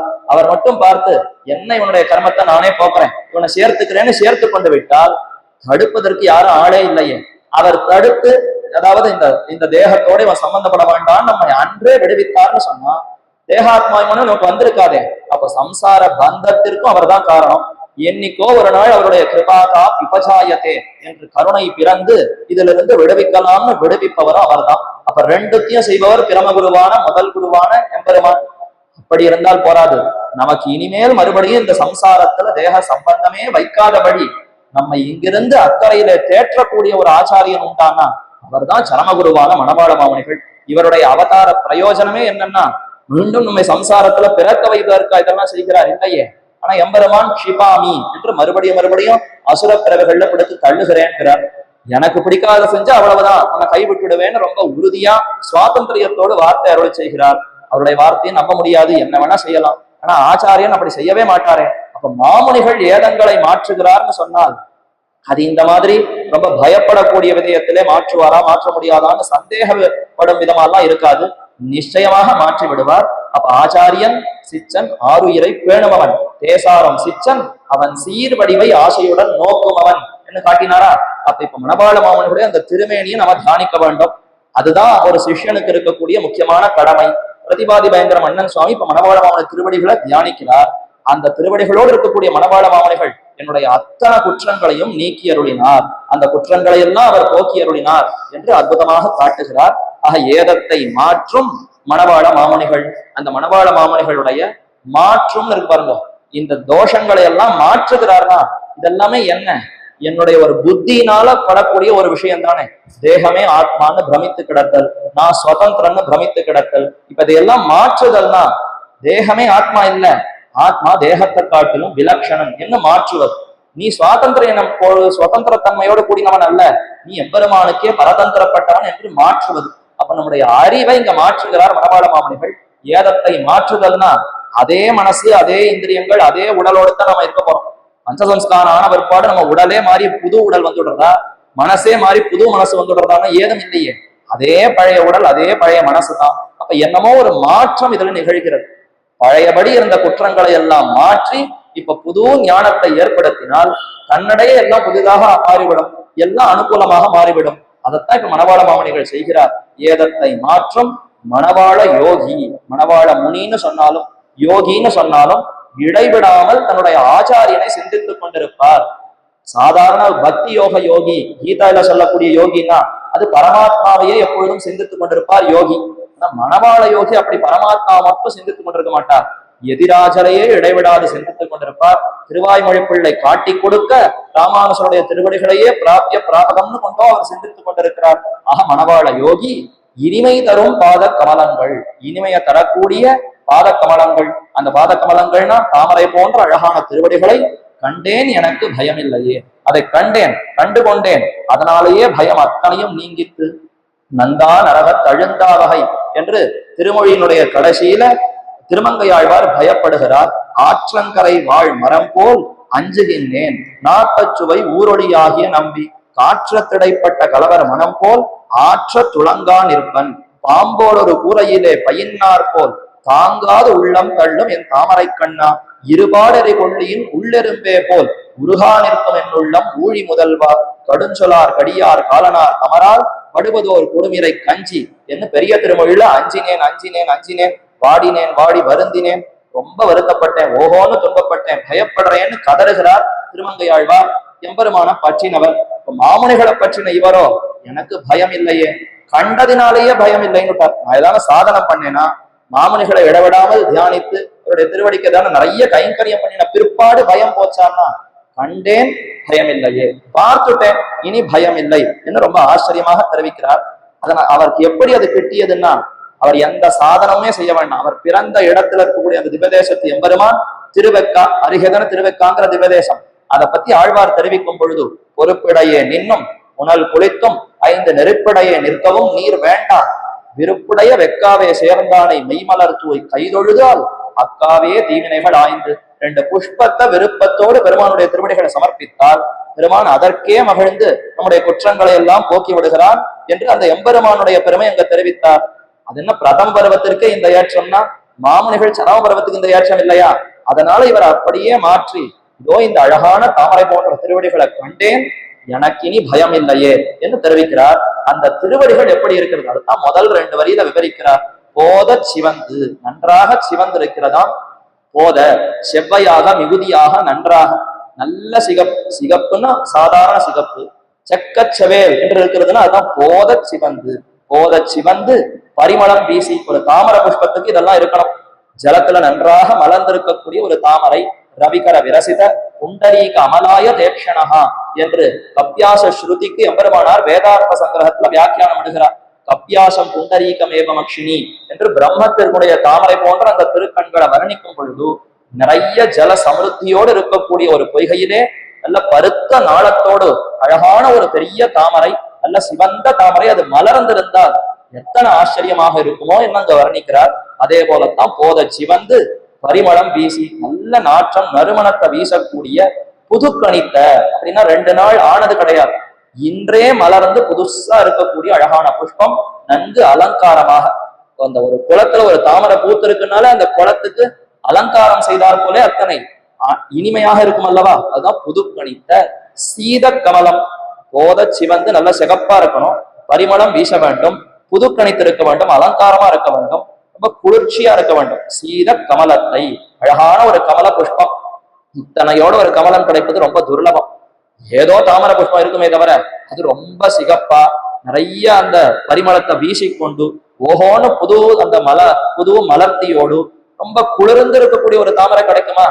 அப்படியே ஒரு தாமரை கிடைத்தாலும் நீரேற ஓட்டி அதை ஜலத்திலேயே வைத்து தோற்கடித்து விடுமா மற்றொன்று. எதுன்னா, அடியேன் ஏதத்தை மாற்றும் மணவாள யோகி இனிமை தரும் பாத கமலங்கள், இந்த கமலத்தை நீரேற ஓட்டி, போகோ ஜலத்திலேயே இரு, உனக்கு ஒன்றும் பெருமையே இல்லை, என்னுடைய திருவடிகள் தான் இன்னும் உயர்ந்தது என்று மாமனிகளுடைய அந்த தாமரை போன்ற திருவடிகள் இருக்கே, இதற்கும் அதற்கும் ஒரு போட்டி வச்சா இத்தனை விசேஷணங்களோடு இருக்கக்கூடிய தாமரை ஒன்றும் இல்லைன்னா அது ஒரே வெப்பம் கொதிக்கிறது.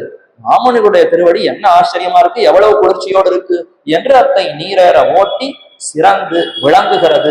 அந்த தாமரையும் விஞ்சி இருக்கக்கூடிய திருவடிகள் கொண்டிருக்கிறார் மணவாள மாமுனிகள் என்று இந்த பாசுரத்துல தெரிவிக்கிறார்.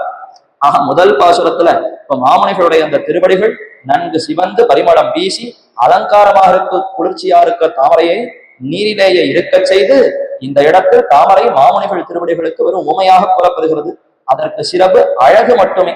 அழகினாலையும் அது ஒரு சிறப்பு இருந்தாலும் அழகுல கூட அது வெற்றி பெறல. மாமனிகளுடைய அழகுக்கு சமமாக பார்த்தால் அது ஒன்றும் இல்லைன்னு போயிட்டா மற்றொரு விதத்துல பார்ப்போம், இந்த தாமரை நம்முடைய குற்றங்களை எல்லாம் போக்குமா?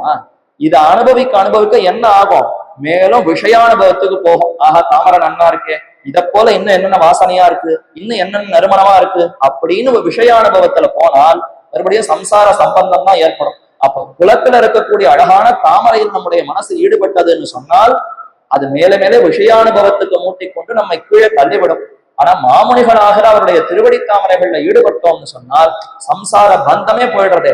ஏதத்தை மாற்றும் மணவாள முனினா இவருடைய திருவடிகள் நம்முடைய குற்றங்களை எல்லாம் கலைந்து விஷயானுபவத்துக்கு பக்கமே போக விடாதபடி நம்மை இது தடுக்கிறது.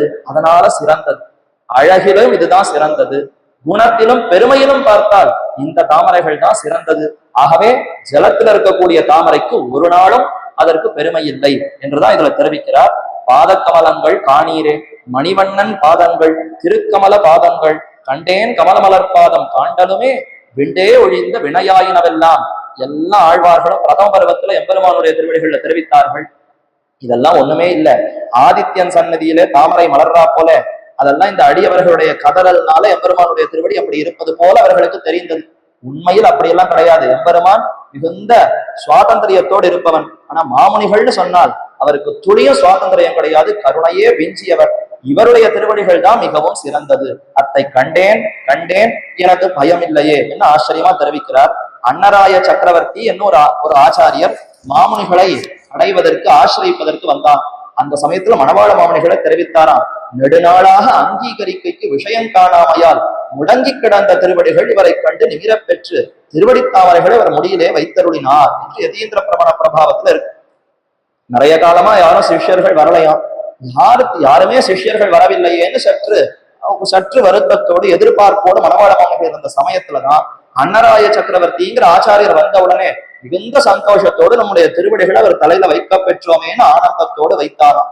அதை போல இப்படி மணவாள மாமுனிகள் யார் வருவான்னு பார்த்து தன்னுடைய திருவடிகளை வைக்கிறார்னா இதுவன்னோ உயர்ந்த திருவடிகள். அப்படிப்பட்ட திருவடியை கண்டேன், இனி எனக்கு பயம் இல்லையே என்ன ஆச்சரியமா முதல் பாசுரத்தில் தெரிவிக்கிறார். ஆக இது முதல் பாசுரம். அடுத்து இரண்டாவது பாசுரத்துல திருத்தொடைகளை அனுபவிக்க போகிறார்.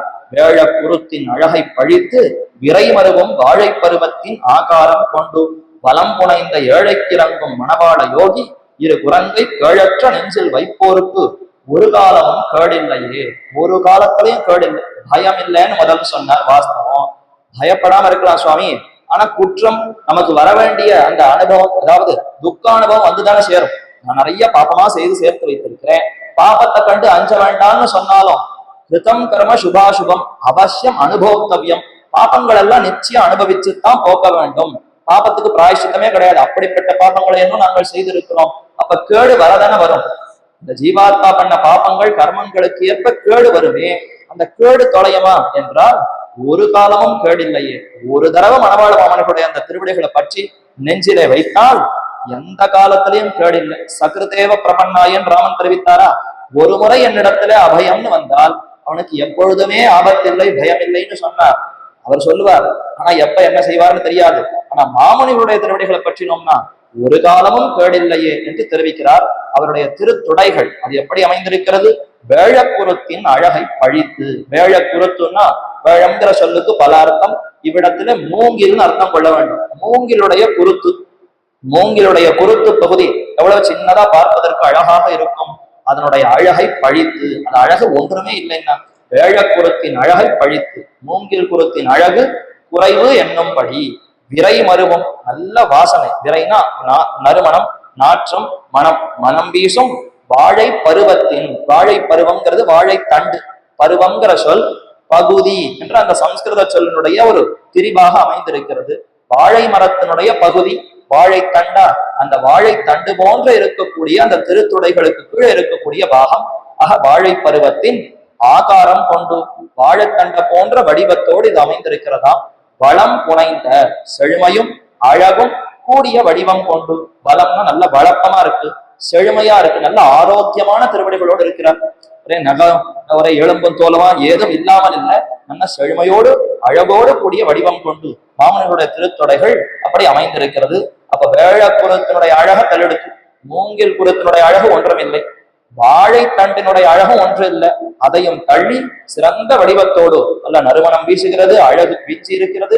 இப்படிப்பட்ட மாமனிகளுடைய திருத்துடைகள். அவர் எப்படிப்பட்டவர்? ஏழைக்கு இறங்கும் மணவாள யோகி.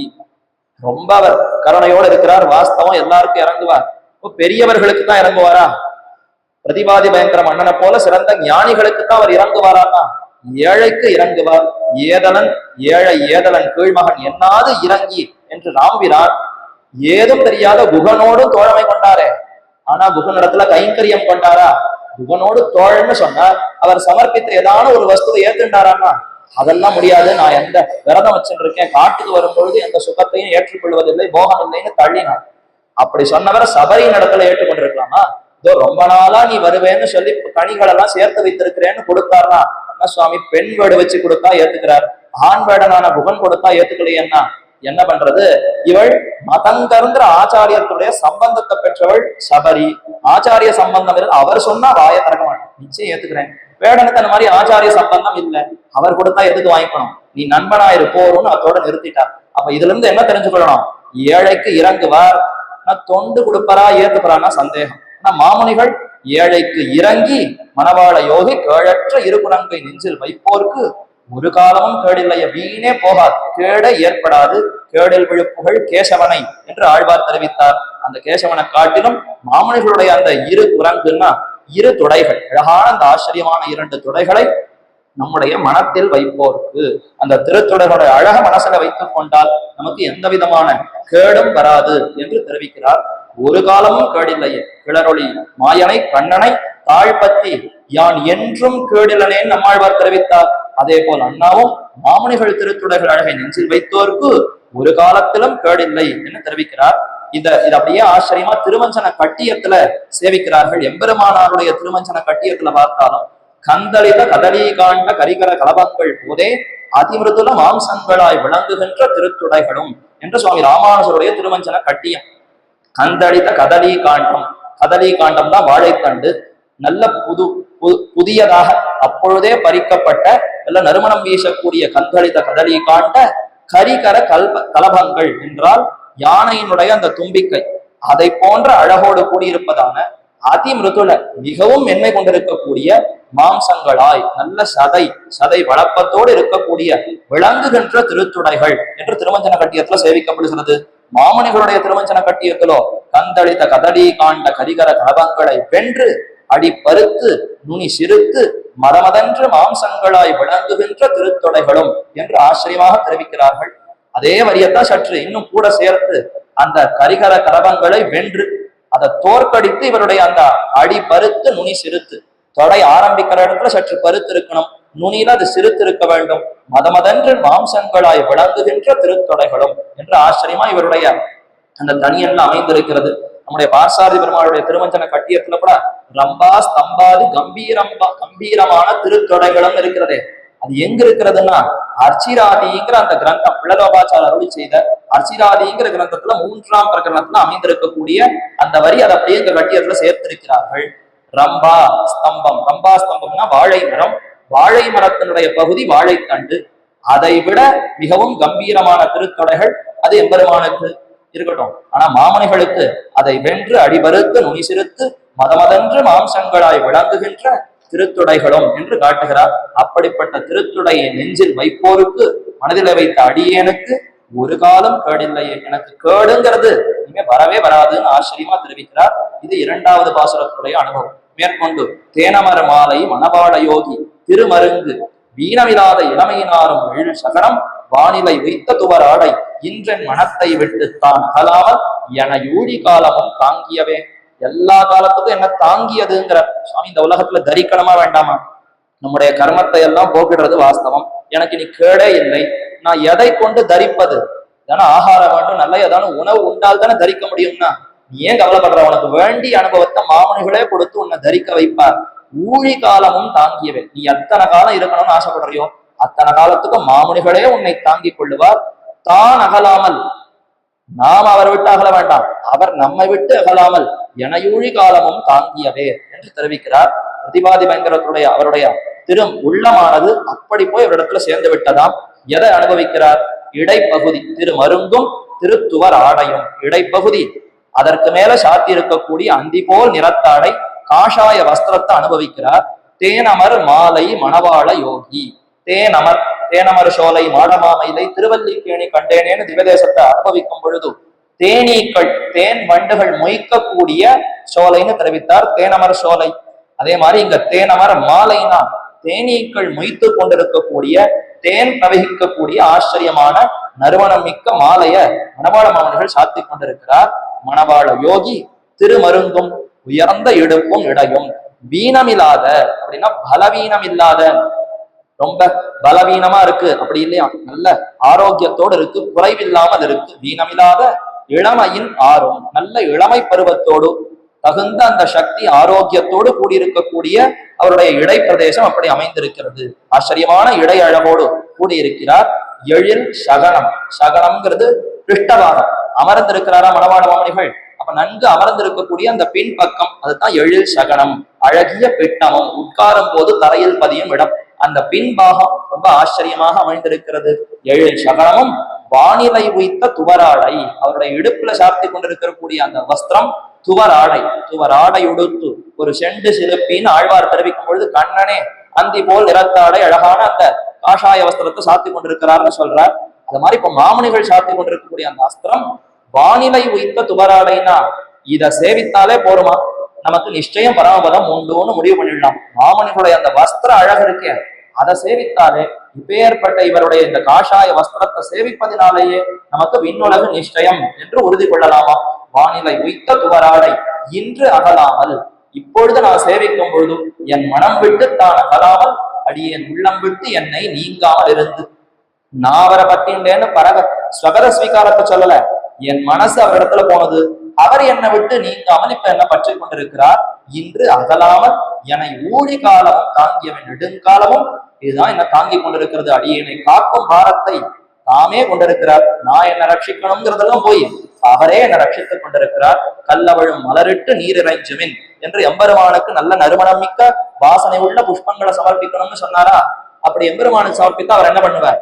உடுத்து களைந்தனின் பீதகவாடையும் உடுத்து களத்ததுண்டு தொடுத்த துழாய் மலர் சூடி களைந்தன சூடுவின் தொண்டர்களும். பெருமானுடைய தொண்டர்கள்னு சொன்னா பெருமான் சாத்தி களைந்த புஷ்பத்தை சாத்துவதுதான் அவருக்கு அடையாளம். அதனாலதான் இப்ப தேனவர் மாலைன்னு சொன்னால் அது எம்பெருமான் சூடி களைந்த அந்த உயர்ந்த அந்த மாலையை இவர் தாம் சாத்தி கொண்டிருக்கிறார். மகிழ்வுற்ற எம்பெருமான் தம் திருவாதைகளை அவருக்கு பகுமானமாக அருளினால் அத்தை இவர் சாத்தி கொண்டிருக்கிறாராம். தேனமர் மாலை மணவாள மாமுனிகள் திருமருங்கு. கண்ணனை பத்தி அனுபவிக்கும் பொழுது ஒக்கலை மருங்கும் பக்கமாகும் உன்னையும் ஒக்கலையில் கொண்டு என்று அந்த மருங்களை வைத்து அனுபவித்தேன்னு பெரியாழ்வார் தெரிவிக்கிறார். அந்த மருங்கு இருக்கட்டும், மணவாள மாமனுடைய மருங்கு எப்பேற்பட்டது. வீணமில்லாத, பலகீனமில்லாத, அவருக்கு எந்த ஒரு குறைவும் இல்லாமல், பலக்குறைவில்லாமல் நன்றாக அழகாக இருக்கிறது. வீணமில்லாத, குறைவில்லாத இளமையின் அந்த தன்மை, அந்த விரும்ப பெறும் இளமைன்னு சொன்ன கருணவ் ரூபசம்பன்னோ சுகுமாரவ் மகாபலவ் என சூர்பனகை ராமனுடைய அந்த பருவத்துல ஈடுபட்டு முதல் வார்த்தை எதை சொல்றான்னா கருணவ், அந்த கட்டிடம் காலை பருவம் இருக்கே அதை பார்த்து என் மனசு அதை விட்டு நகரலைன்னு சொல்றார். அத மாதிரி இப்ப மாமுனிகளுடைய அந்த பருவத்தை பார்த்தால், அவருடைய இட அழக சேவித்தால் அந்த இளமை பருவம் நம்மை அப்படி ஆகர்ஷிக்கிறதா. ஆறும் நன்றாக பூர்ணமாக இருக்கு. ஆறும்னா நிறைவாக இருக்கு. இந்த இளமை தன்மையோ இந்த அழகோ ஏதும் ஒரு பகுதி ரெண்டு பகுதி இல்லை, பூர்ணமாக இவரிடத்துல இருக்கிறது என்று சொல்லி, அப்படிப்பட்ட இடையோடு இருக்கக்கூடிய அவரை நாம் சேவித்தால் எழில் சகனம், அழகிய அந்த பின்பக்கம் என்ன, அப்புறம் அவருடைய அந்த அழகான வஸ்திரம் என்ன, அது வானிலை விண்ணுலகு. அதைத்தான் இங்க வானிலைன்னு தெரிவிக்கிறார்கள். வான்நிலை, வானாகிற அந்த இடத்தை நமக்கு கொடுக்கக்கூடிய அவருடைய அழகான அந்த வஸ்திரம். அப்படிப்பட்ட அந்த வஸ்திரத்தோடு துவராடை சீராரம் எதிராசர் திருவடிகள் வாழி திருவரையில் சாத்திய சென் துவராடை வாழி என்று மணவாள மாமனிகள் ஆர்த்தி பிரபந்தத்துல மணவாள எம்பெருமானாருடைய காஷாய வஸ்திரத்துல ஆசைப்பட்டு வாழி வாழின்னு பல்லாட்டு பாடினாரா.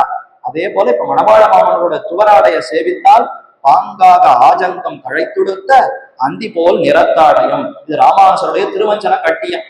ஆஜங்கம்னா ஜங்கான்னா இந்த முட்டி, அது வரைக்கும் தான் சாத்திக்கலாம். சன்னியாசிகளுக்கு அடையாளம் சொல்லும் பொழுது வஸ்திரம் நல்ல 9 கால் வரைக்கும் கீழ் வரைக்கும் தொங்க கட்டிக்கலாமான்னா, பிரம்மச்சாரி ஆனாலும் சரி சன்னியாசி ஆனாலும் சரி ஜங்கம் அந்த முட்டி வரைக்கும் தான் வஸ்திரத்தை உடுத்திக்கணுமா.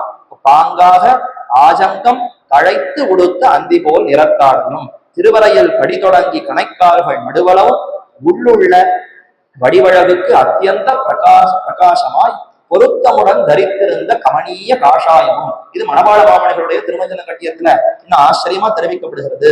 அவர் சாத்திண்டு கொண்டிருக்கிற அந்த வஸ்திரம் உள்ள இருக்கிற அழகெல்லாம் வெளிக்காட்டுறதான். எப்படி அவர் சாத்தி கொண்டிருக்கிறார்னா, கடி தொடங்கி இடுப்பு தொடங்கி கணைக்கால்கள் நடுவளவும் உள்ளுள்ள வடிவழகுக்கு அத்தியந்த பிரகாசமாய். தூமணி மாடத்துன்ற ஒரு அந்த மாடம், ரொம்ப தூய்மையான மணிகளால சமைப்பட்ட மாடம், உள்ளுக்குள்ள என்ன நடிகிறதுன்னு வெளியில இருந்து தெரிஞ்சதுன்னு திருப்பாவை பாசுரத்தை சொல்றாங்க. அது மாதிரி இவருடைய அந்த வஸ்திரம் எப்படி இருக்கிறதுன்னா உள்ளுக்குள்ள அவருடைய அழகையெல்லாம் பிரகாசப்படுத்தக்கூடிய ஆச்சரியமான வஸ்திரத்தோடு இருக்கிறார். அந்தி போல் நிறத்தாலையும் அமர்நாதி பிரான்ட்ட திருப்பானாழ்வார் அவதரித்தார். அதை விட மாமுனிகளுடைய அந்த துவராடை நம்மை வானின் மீதேற்றி அருள் செய்து முடிக்கும் பிறவி மாமாய கூத்தினையே. இதோ நம்மாழ்வார் தெரிவித்தார், நம்மை வானின் மீது ஏற்றி பின்னர் இந்த பாபங்களை எல்லாம் போகும். பாபம் போனாதான் வானத்துக்கே போக முடியும், பரமபதமே கிடைக்கும். ஆனா ஆழ்வார் பாசுரத்தை சொன்னால் முதல்ல இங்க கட்டப்படாதீங்க, மேல ஏறும்போன்னு அனுப்பிடுவோம். அப்புறம் போன வரைக்கும் பாப்பம் இருக்கா, இதோ போறேன்னு அப்புறம் போகும். அந்த அளவுக்கு நமக்கு முதல்ல அனுபவத்தை கொடுத்து விடும். அது போல மாமுனிகளுடைய அந்த காஷாய வஸ்திரம் முதல்ல அனுபவத்தை கொடுத்து பின்னர் நம்முடைய கஷ்டங்களை எல்லாம் போக்கிவிடும். ஊழிகாலம் தாங்கியவை நீண்ட நாள்களாக இந்த நம்மை தாங்கிக் கொண்டு நம்மை ரட்சிக்கிறது இந்த அவருடைய திருவாடைங்கிற வஸ்திரம். அதே மாதிரி அவருடைய அந்த திரு இடை இதையெல்லாம் தெரிவித்தார். திரு உந்தி அழகு, உந்தி மேல தன்னோ அடியேன் உள்ளத்தின் உயிரேன் அனுபவித்தாரா, இங்க அதை அப்படியே அழகா தெரிவிக்கிறார். வந்திக்க வாழ்வித்தருள் மணவாள முனிவடிவை சிந்திக்கவும் அரிதாம் அழகாற்று திகழ்சுழி போல் உந்திச்சுழி எனதுள்ளமும் சூறை கொண்டாய என்றும் சந்தித்தவர் கண்ணும் நெஞ்சும் கொள்ளா நிற்கும் தாம் இருந்தேன். எம்பெருமானுடைய திருநாவி கமலத்துக்கு ஏற்றம். பூவில் நான்முகனை படைத்த தேவன் எம்பெருமான் என்று அவருடைய சிறு அந்த தாமரை புஷ்பம். அவர் உந்தி தாமரையில்தான் பிரம்மாவை படைத்தார். நம்ம நன்னா இருக்கா, அதனாலதான் சம்சாரம் வந்ததே. அந்த பிரம்மாவை படைச்சு அதுக்கப்புறம் தான் உலகத்தை படைச்சு நமக்கு இத்தனை சரீரங்கள் கட்டி இவ்வளவு ஆபத்து எல்லாம் அதனாலதான் ஏற்பட்டது. ஆனா இப்ப இவருடைய திருவுந்தி கமலத்தை சேவித்தால் இனி பிறவியே கிடையாது, சம்சார சம்பந்தமே இல்லாமல் நம்மை அப்படியே உள்ளத்தை சூறை கொண்டு விடுகிறதுன்னா களவாடி விடுகிறதா. பார்ப்பவர்களுடைய மனதையெல்லாம் கவரக்கூடியவன் ராமன். பும்சாம் திருஷ்டி சித்தாபஹாரினம் கண்டவர்த்தம் மனம் வழங்கும் கணபுரத்தின் கருமணியேன்னு பிரதம பருவத்தில் ஆழ்வார்கள் ஈடுபட்டார்கள். மாமுனிகள் மொத்த திருவுருவம் கூட வேண்டாம், அவருடைய ஒரு திருவுந்தி போறோம் நம்ம எல்லாம் மயக்குவதற்கு. அப்படி ஆச்சரியமான திருவுந்தி சுழி, அழகாற்று திகழ் சுழி போல் அழகு வெள்ளம். பெருமானுடைய மகாமுனிகளுடைய அந்த சௌந்தரியம் அழகு ஒரு வெள்ளமாக ஓடுகிறது. ஆற்றுல நதியில வெள்ளம் பெருகிட்டுன்னா நடுவுல ஒரு சுழி ஏற்பட்டால் அது எவ்வளவு பார்ப்பதற்கு ஆச்சரியமா இருக்கும். சிக்கின்ற ஆபத்து, தூரக்கேந்து பார்க்கும் பொழுது அழகா சுழியா இருக்கா. அத மாதிரி இப்ப மாமுனிகளுடைய அந்த அழகு வெள்ளம் அப்படியே பிரசரிக்கிறதா. மேலிருந்து கீழிருந்து போவோம், கீழே இருந்து அனுபவித்துக் கொண்டிருக்கிறோம். திருவடியிலிருந்து அந்த அழகு அப்படியே பிரசரிக்க நடுவுல ஒரு சுழி ஏற்பட்டார் போல அழகாற்று திகழ் சுழி போல் பிரகாசிக்கிற ஒரு சுழி போல உந்தி சுழி எனது உள்ளமும் சூறை கொண்டாயது. இப்படி சுழிக்கிறதே எதுக்குன்னா இதோ அப்படியே சுத்திட்டு வந்து பிரதிபாதிக்கிற அண்ணனுடைய உள்ளத்தை கவருவதற்காக சூறை கொண்டாயது என்றும் என்றும் சந்தித்தவர் கண்ணும் நெஞ்சும். இப்படிப்பட்ட மணவாள மாமனிகளை யாரெல்லாம் சந்திக்கிறார்களோ ஒரு பூரத்தாழ்வானுக்கு பெருமை தெரிவிக்கும் பொழுது அவரை பார்த்தவர்கள் அத்தனை பேருக்கும் சத்துவகுணம் தலையெடுத்து ரஜோகுணம் தமோகுணம் மடிந்து பரம ஸ்ரீவைகின்றவர்களா ஆகி விடுவார்கள். பூரத்தாழ்வானுக்கு பெருமை தெரிவிக்கிறார்கள். அதே போல மணவாள மாமனிகளை சந்தித்தவர் கண்ணும் நெஞ்சும் கொள்ளாதிருக்கும் தாமிருந்து கண்ணும் நெஞ்சும் அவர்களுக்கு அப்படி ஈடுபட்டு விடுமா. வந்திக்க வாழ்வித்தருள் மணவாள மாமுனிகள். வந்திக்கன்னா மங்களமாக போற்ற மங்களாசாசனம் பண்ண மணவாள மாமுனிகளை கை தூக்கி இப்படி வணங்கி வந்திக்கான மங்களம் மங்களம் உமக்கு மங்களம் ஏற்படட்டும்னு வெறும் வாயால சொன்னாலே போருமா. வாழ்வித்து அருள் இப்படி மங்களாசாசனம் பண்ணுவோரை வாழ செய்தருளும் மணவாள மாமுனிகள் திருவுருவை நினைக்கவும் மனனம் செய்யவும். திருவுருவை நினைக்கவும் மனதால சிந்திக்க வேண்டும். வந்தித்து ரொம்ப பெரிய அரிய காரியங்கள் எல்லாம் பண்ண வேண்டாம். எம்பெருமானார் அந்த அவருடைய பெரிய திருவந்தாதி பாசுரத்துல வந்தித்து வாயார வாழ்த்தி சங்கமுருகோரும் சோழசூர் என்று தெரிவித்தாரா. அவர் அப்படி வணங்கி வாயார வாழ்த்தினா போறோம். நம்மாழ்வார் அப்படி மகிழ்ந்து விடுவாரா.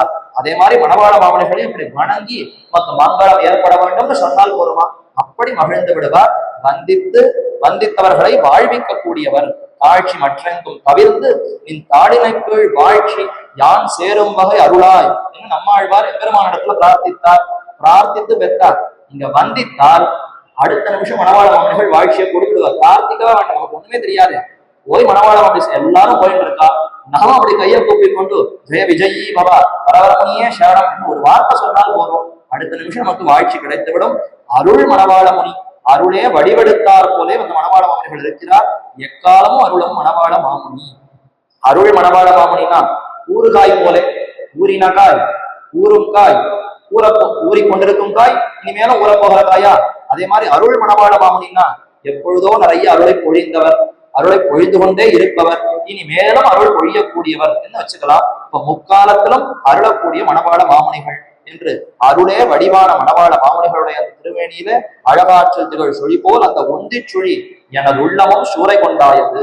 வளவே உலகின் முதலாய வானோ நிறையை அறிவினையே களவேள் வெண்ண தொடுகொண்ட கல்வா என்று நம்மாழ்வார் எம்பெருமான கல்வான் அழைத்தார். பெருமான கல்வான்னு அழைக்கலாம், ஆச்சாரியனை போய் கல்வான்னு சொல்லலாமா? திருடனேன்னு பெருமான சொல்லலாம், அவனை ஏத்துக்கார் போகணும் விளையாடுவேன். ஆச்சாரியருக்கு மதிப்போடு சொல்லணுமே. அதனால சற்று வார்த்தையை மட்டும் மாத்தி எனது உள்ளம் சூறை கொண்டாயது, திருடி விட்டதுன்னு அப்படி மாற்றி சொல்றார். கள்ள வேடத்தை கொண்டு போய் புறம்புக்கவாரும் எம்பெருமான் எத்தனையோ பண்ணார். அதெல்லாம் பௌத்தர்களை மயக்குவதற்கு அன்னமா பண்ணார். எத்தனையோ பேர் அதுல சிக்கிண்டு கஷ்டப்படுறார். ஆனா மாமுனிகளுடைய அந்த கள்ளத்தனம்ங்கிறது நமக்கு நன்மையென்னோ கொடுக்கிறது. அப்படி நம்மால், அதாவது இந்த பிரதிபாதி பயங்கர மன்னன் சுவாமி இந்த மாமுனிகளுடைய அந்த திரு உந்தி தாமரையில ஈடுபட்டு இது என்னுடைய உள்ளத்தையும் நெஞ்சத்தையும் ஈடுபடுத்தி கொண்டது என்று தெரிவிக்கிறார். அடுத்த பாசுரம் திருப்புயமும் திருக்கையில் முக்கோலும். அழகா திருதண்டத்தை பிடித்துக் கொண்டிருக்கிறார். அவருடைய அழகான திருத்தோள்கள் ஆறும் வணங்கும் மணவாள மாமுனி அம்புயமும் காரும் சுரபியும் போலே வழங்கும் கைத்தாமரையில் சேரும் திருத்தண்டுமே சேவித்த மானிடர் தீவினையால் ஈரும்படி பிறவார் திருநாட்டின்பம் எய்துவதே. இனி இந்த உலகத்துல பிறக்க வேண்டாம். அடுத்து அந்த நேர எம்பெருமானுடைய அந்த அனுபவம் தான் நமக்கு விட்ட போகிறது. யாருமோர் நிலைமையன அறிவெளிய எம்பெருமான், யாருமோர் நிலைமையன அறிவறிய எம்பெருமான். பெருமான் எப்படிப்பட்டவர்னா ஒரு சிசுபாலனுக்கு மோட்சம் கொடுத்துருவார். கூடவே இருந்த கோபிமார்களுக்கு தெரியாது, 10 வருஷம் ஆனவன விட்டுட்டு போயிடுவார். அப்ப அவர் என்னன்னு புரிஞ்சுக்க முடியலையே. யாருக்கும் எளியவனா இருக்கார், யாருக்கும் அரியவனா இருக்கார். மணவாள மாமுனிகள் எப்படிப்பட்டவர்னா அந்த மாதிரி சிரமம் எல்லாம் இல்லை. ஆறும் வணங்கும் எத்துளத்தோர் எத்தொழும்போர் எக்குற்றவாளர் எது பிறப்பு ஏதியல் வாகனின்னோர் அக்குத்தவாளர் அப்பிறப்பு அப்பியல்வே நம்மை ஆட்கொள்ளவேன்னு ராமானுச நூற்றந்தாதியில திருவரங்கத்தமுதனார் யார் வேண்டுமானாலும் போய் ஆசிரியிக்கலாம், இன்னார் இடையாருங்கிற வேறுபாடே பார்க்க வேண்டாம்னு தெரிவித்தாரா? அதேதான் இங்க ஆறும் வணங்கும், யாராயினும் வணங்கலாம். அப்படி அந்த வணக்கத்தை ஏற்றுக்கொள்ளக்கூடிய மணவாள மாமுனிகளில் அம்புயமும் அழகிய அழகான திருத்தோள்கள். ஆதிசேஷனுடைய அவதாரமா அவருடைய திருத்தோள்கள் ரொம்ப ஆச்சரியமான அழகான திருத்தோள்கள். காரும் சுரபியும் போலே. காரும்னா கார் வானம், கார் கலந்த வாழியான், கார் மேகம். அந்த கார் மேகம் ஒன்றும் இல்லை, அதற்கு வள்ளல் தன்மையே இல்லைங்கிற அளவுக்கு இவருடைய வள்ளல் தன்மை அப்படி இருக்கிறது. சுரபின்னா காமதேனு, தேவலோகத்து பசுவான சுரபி காமதேனு. அதை போலே வழங்கும் கைத்தாமரையில். அவைகளெல்லாம் என்ன கொடுக்குமோ கொடுக்காதோ தெரியாது, ஏதோ புராணத்துல கேள்விப்பட்டிருக்கோம். ஆனா மாமுனிகள் அத்தனையும் கொடுக்கிறாரே, நமக்கு வேண்டி அத்தனையும் கொடுத்து நம்மை ரட்சிக்கிறார். அந்த அள்ளித்தரும் தாமரை ஒத்த திருக்கையானே சேரும் திருத்தண்டமும் அற்றவற்றல் சுத்தி வாழும் அந்த நீர் அரங்கமேன்னு திருச்சந்த விருத்தத்துல சொல்லும் பொழுது முற்ற தண்டர் 3 தண்டர் ஒன்றினர் என்று தெரிவிக்கிறாரா? அப்படி இந்த 3 தண்டம், அதுதான் திருதண்டம். 3 தண்டங்கள் உண்டு. இதை பத்தி நம்முடைய பண்டை காலத்து நூல்களை நூலே கரகம் முக்கோல் மனையே ஆயும் காலை அந்தனருக்குரிய என்று தொல்காப்பியத்துல அந்தன சன்னியாசிகளுக்கு எது அடையாளம்னா திருமார்புல பூநூல் உண்டு, கையில முக்கோல் தரித்துக் கொண்டிருப்பார்கள் என்று இதை அடையாளமாக சொல்லித்து அதைத்தான் ஒத்தையுத்து முத்தமோங்கில் சித்தையுத்து முத்தமோங்கில் 3 தண்டர் ஒன்னினர் என்று திருதண்டத்தை பிடித்துக் கொண்டிருக்கிறார்கள் திருவரங்கத்தில் இருக்கக்கூடிய சன்னியாசிகள் ஆழ்வாரும் தெரிவித்தார். அதே போலத்தான் மணவாள மாமுனிகள் அழகான தாமரை போன்ற அந்த திருக்கையிலே இந்த திருதண்டத்தை கையிலே சாத்தி கொண்டிருக்கிறார். பலவருகில் முன்னாட்டி தாங்கியிட்ட திருதண்டாகிரியம் என்று ராமானுஜருடைய திருமஞ்சன கட்டியம். பலவருகில் கைமேலும் மார்பிலுமாய் முன்னாட்டி தாங்கியிட்ட திருதண்டாகிரியம் வலது பக்கத்துல வைத்திருக்கிறார்.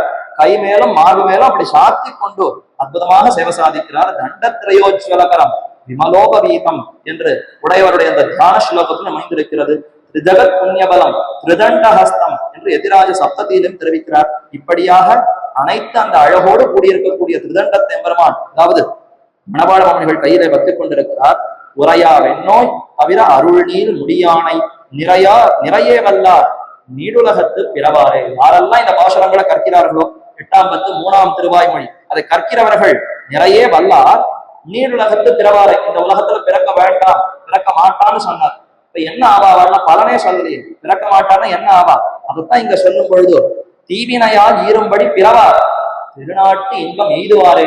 இவர்கள்லாம் இங்க பிறந்து சிரமப்பட மாட்டார், திருநாட்டில் இன்பத்திற்கே போய் சேர்ந்து அதை அடைந்து சந்தோஷப்படுவார்கள். சேரும் திருதண்டமும் சேவித்த மானிடம். இந்த சேவித்தாலே போறோம், அதற்கு மேல ஏதானோ நிறைய சாதனத்தை அனுஷ்டிக்கணுமானா சேவித்த மானிடர் தீவினையால் ஈரும்படி பிறவார். இந்த தீவினைகள் அவசியம் அனுபவத்தவியம்னு இருக்கக்கூடிய இந்த கஷ்டங்கள் தொல்லைகள் இதிலிருந்து விடுபட்டு உயர்ந்த அந்த பரவத அந்த அனுபவத்தையே இவர்கள் பெறலாமா?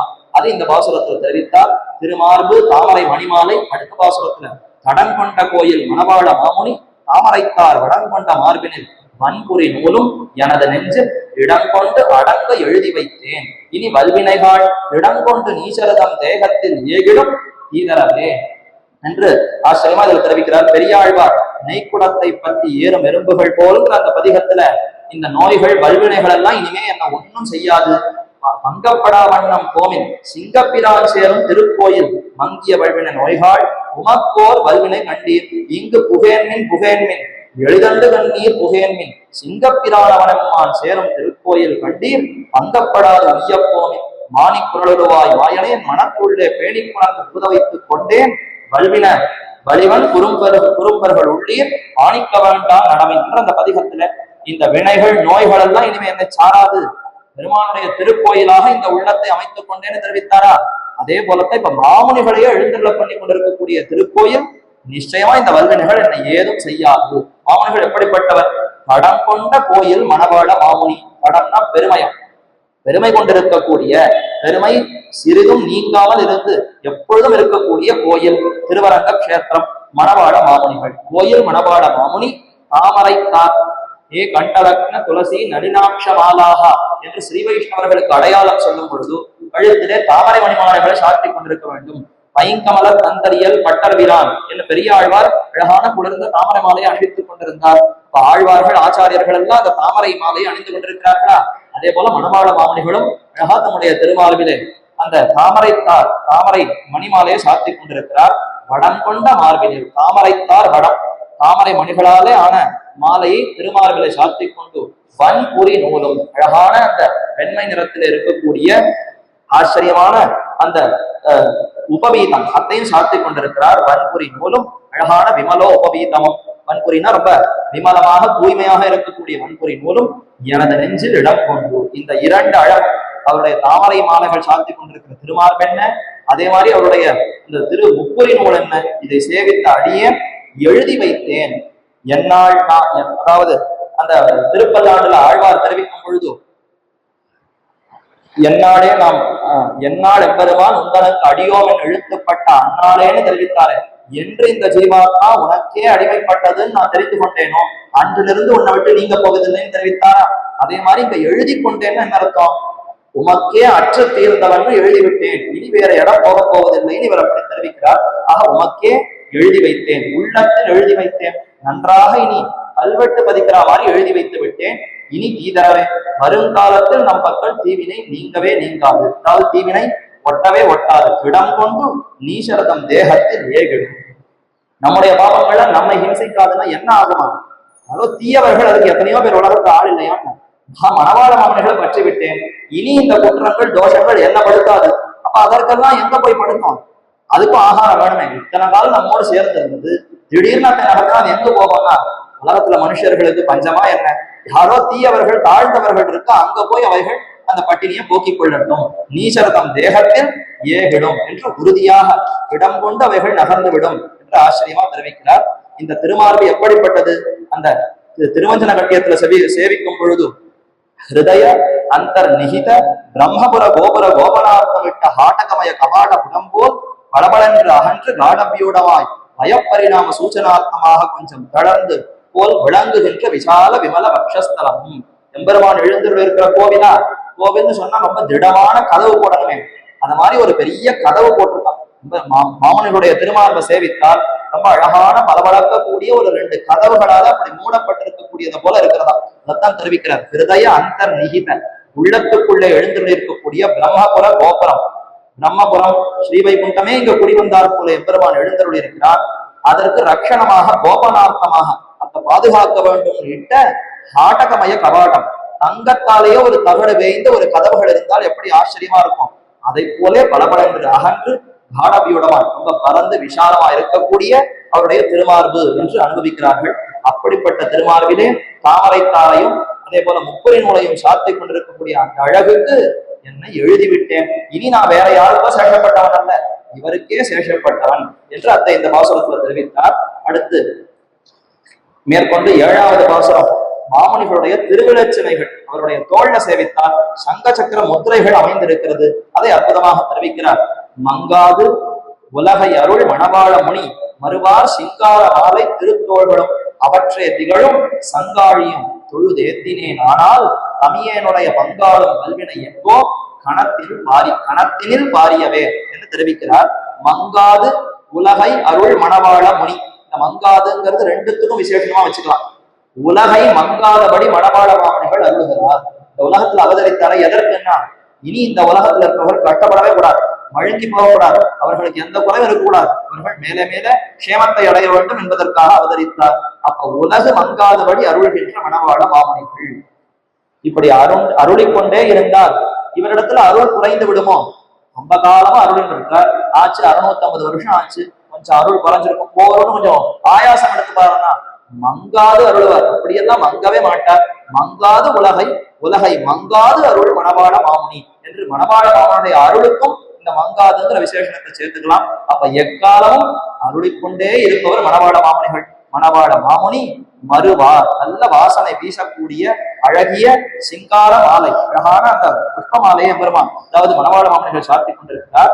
அலங்காரமான மாலை அணிந்த திருத்தோள்களும் அவற்றை திகழும் சங்காழியும், அந்த தோள்களுக்கு மேலே பெரியாழ்வார் தெரிவித்தாரே, அதே போல தீயில் பொலிகின்ற செஞ்சுடராழி திகழ் திருச்சக்கரத்தின் கோயில் பொறியாலே ஒத்துண்டு நின்று குடிகுடி ஆட்செய்கின்றோம்னு ஸ்ரீ வைஷ்ணவர்களுக்கு முக்கியமான இந்த பஞ்சசம்ஸ்கார அந்த செயலை அங்க தெரிவித்தார். மாமுனிகளும் சங்காழி, அது அழகா தோள்களை சாத்தி கொண்டிருக்கிறாராம். சங்கும் சக்கரமும் அதை கொண்டிருக்கக்கூடிய அந்த அழகான அந்த அழகை சேவித்து தொழுது ஏற்றினார். வணங்கியும் போற்றியும் நின்றபடியால் இப்ப 3 இங்க வந்துடுது. ஏற்கனவே இதற்கு முன் பாசுரத்துல நெஞ்சால நினைத்தேன்னு சொல்லிட்டாரா, அப்ப மனசால சிந்திச்சாச்சு. வாசா யதீந்திர மனசா வகுஷாச்ச யுஷ்மத்து பாதார விந்தயுகளம் பஜதாம் குருநாம். எதிராஜரை பார்த்து பிரார்த்திக்கிறார். பெரியவர்கள் எல்லாம் ஒரு இடத்துல மனசு வாக்கு காயம் 3ஆல ஈடுபட்டார்களா, அதே மாதிரி எனக்கும் நித்தியம் யதீந்திர தவ திவ்ய வபு ஸ்மிருதவுமே சத்தம் மனோ பவது வா குண கீர்த்தனேசௌ. மனசு உன்னிடத்துல ஈடுபட வேண்டும், வாக்கு உன்புகழே பேச வேண்டும், கை உன்னை நோக்கியே கூப்ப வேண்டும். எதிராசரிடத்துல மணவாள மாமனிகள் பிரார்த்தித்தார். இப்ப அது அப்படியே மணவாள மாமனிகள் திறத்திலே நெஞ்சு உமரத்துல ஈடுபட்டது. தொழுது ஏற்றினால், வாக்காலே உங்களுடைய நாமங்களை சொல்லி தொழ வேண்டும். இது வாச்சிகமான கைங்கரியம். ஏத்துதல், தொழுது ஏற்றினால், ஏத்துதல் வாக்கால செய்யக்கூடிய காரணம், தொழுதல் காயத்தால உடலால கீழே விழுந்து வணங்குதல். அப்ப தொழுது ஏற்றினால்தான் காயத்தாலையும் கைங்கரியமா, அதே மாதிரி வாக்காலையும் கைங்கரியம். அப்ப வாக்கு மனசு காயம் 3த்தினாலையும் மணவாள மாமனிகள் ஈடுபட்டால் அடியனுடைய பங்காலும் பங்காளிகளை போன்ற பாபங்களா. இந்த பாபங்கள் வல்வினை எப்படிப்பட்டதுன்னா பங்காளிகள். ஏன்னா கூடவே வருதா, இந்த பங்காளி தான் கூடவே இருந்து நமக்கு கஷ்டம் கொடுப்பான். அதே மாதிரி இந்த பாபங்களும் நமக்கு கூடவே வந்து நமக்கு கஷ்டத்தை கொடுக்கிறது. வல்வினைகள் நீசர்தம் தேகத்தில் ஏகிடும்னு முன் பாசுரத்துல சொன்னார். அப்படி அவர் ஆணை ஏற்று அவரோடு இருந்த அந்த கொண்டிருந்த வல்வினைகள் போயின. மதுரகவியாழ்வார் காரிமாறன் பண்டை வல்வினை பாத்தி அருளினான்னு தெரிவித்தாரு. அத்தனையும் மாற்றினார். அந்த ஏகங்கள் இடத்துல வராதபடி அத்தனையும் சிதறடித்தார்னு தெரிவித்தார். இங்க பங்காளின்னு சொல்ற அழகா தெரிவிக்கிறார். உடன் பிறந்தே கொல்லும் வியாதி. வியாதிங்கிறது என்ன? கூடவே பிறந்து நம்மை கொள்றதா? உடன் பிறந்தே கொல்லும் வியாதின்னு சொல்ற வழக்கு உண்டு. உடன் பிறந்தவர்களை பங்காளின்னு சொல்றது உண்டா? அப்ப வினைகள் உடன் பிறந்தேன்னா வினைகள் எல்லாம் பங்காளிகள் என்று ஆச்சரியமா தெரிவிக்கிறார். அப்ப பங்காளும் வல்வினைகள் எங்கோ கணத்தினில் பாரியவை. எந்த கணத்துல எங்க போச்சு, எப்படி சிதறிதுன்னே தெரியலையே, எங்கேயானோ எங்க போய் ஒளிந்ததுன்னே தெரியலையே. ஆழ்வார் தெரிவிக்கிறார், என்னுடைய பாப்பங்கள் எல்லாம் மலையில போச்சா, நெருப்புல போச்சா, கடல்ல போச்சா, சமுத்திரத்துல போச்சா, எங்க போச்சுன்னு தெரியுதேன்னு பெரிய திருவந்தாதில நம்மாழ்வார் தெரிவிக்கிறார். அதே போல ஒரு கணத்தில மாமுனிகளுடைய இந்த அழகான திருவிலச்சனை அழக மனசால நினைச்சேன், அடுத்த மாத்திரம் என்னுடைய பாப்பங்கள் எல்லாம் எங்க போச்சுன்னே தெரியலையேன்னு ஆச்சரியமா தெரிவிக்கிறார். மொழியும் தமிழ் முனையும் மணவாளமுனி கருணை பொழியும் திருவழியும் திருமோக்கும் பொலிமலர்கள் செழியன்பு கொண்டு உரைக்கும் திருநாவும் திருமுகமும் வழி அன்பு கொண்டு வழித்தினேன் பேரின்பம் மற்றில்லையே. இப்படிப்பட்ட மாமுனிகளுடைய அழக சேவிக்கிறத காட்டிலும், இந்த அனுபவிப்பதை காட்டிலும் வேறு இன்பம் நமக்கு இல்லை. மாமுனிகள் எப்படிப்பட்டவர்? தமிழ் மொழியும்னா தமிழை உச்சரிக்கிறார், பேசுகிறார், இயற்றுகிறார். தமிழ் புனையும் மொழியும், புனையும்னா இயற்றுவது, நிறைய கிரந்தங்களை இயற்றியிருக்கிறார். உபதேச ரத்தினமாலை, திருவாய்மொழி நூத்தந்தாதி, எதிராஜ விம்சதி, ஆர்த்தி பிரபந்தம், இத்தனை நூல்களை இயற்றியிருக்கிறாரா. தமிழ் புனையும் மொழியும் எத்தனையோ தடவை காலக்ஷேபமாக பல நூல்களை சாதித்திருக்கிறாரே.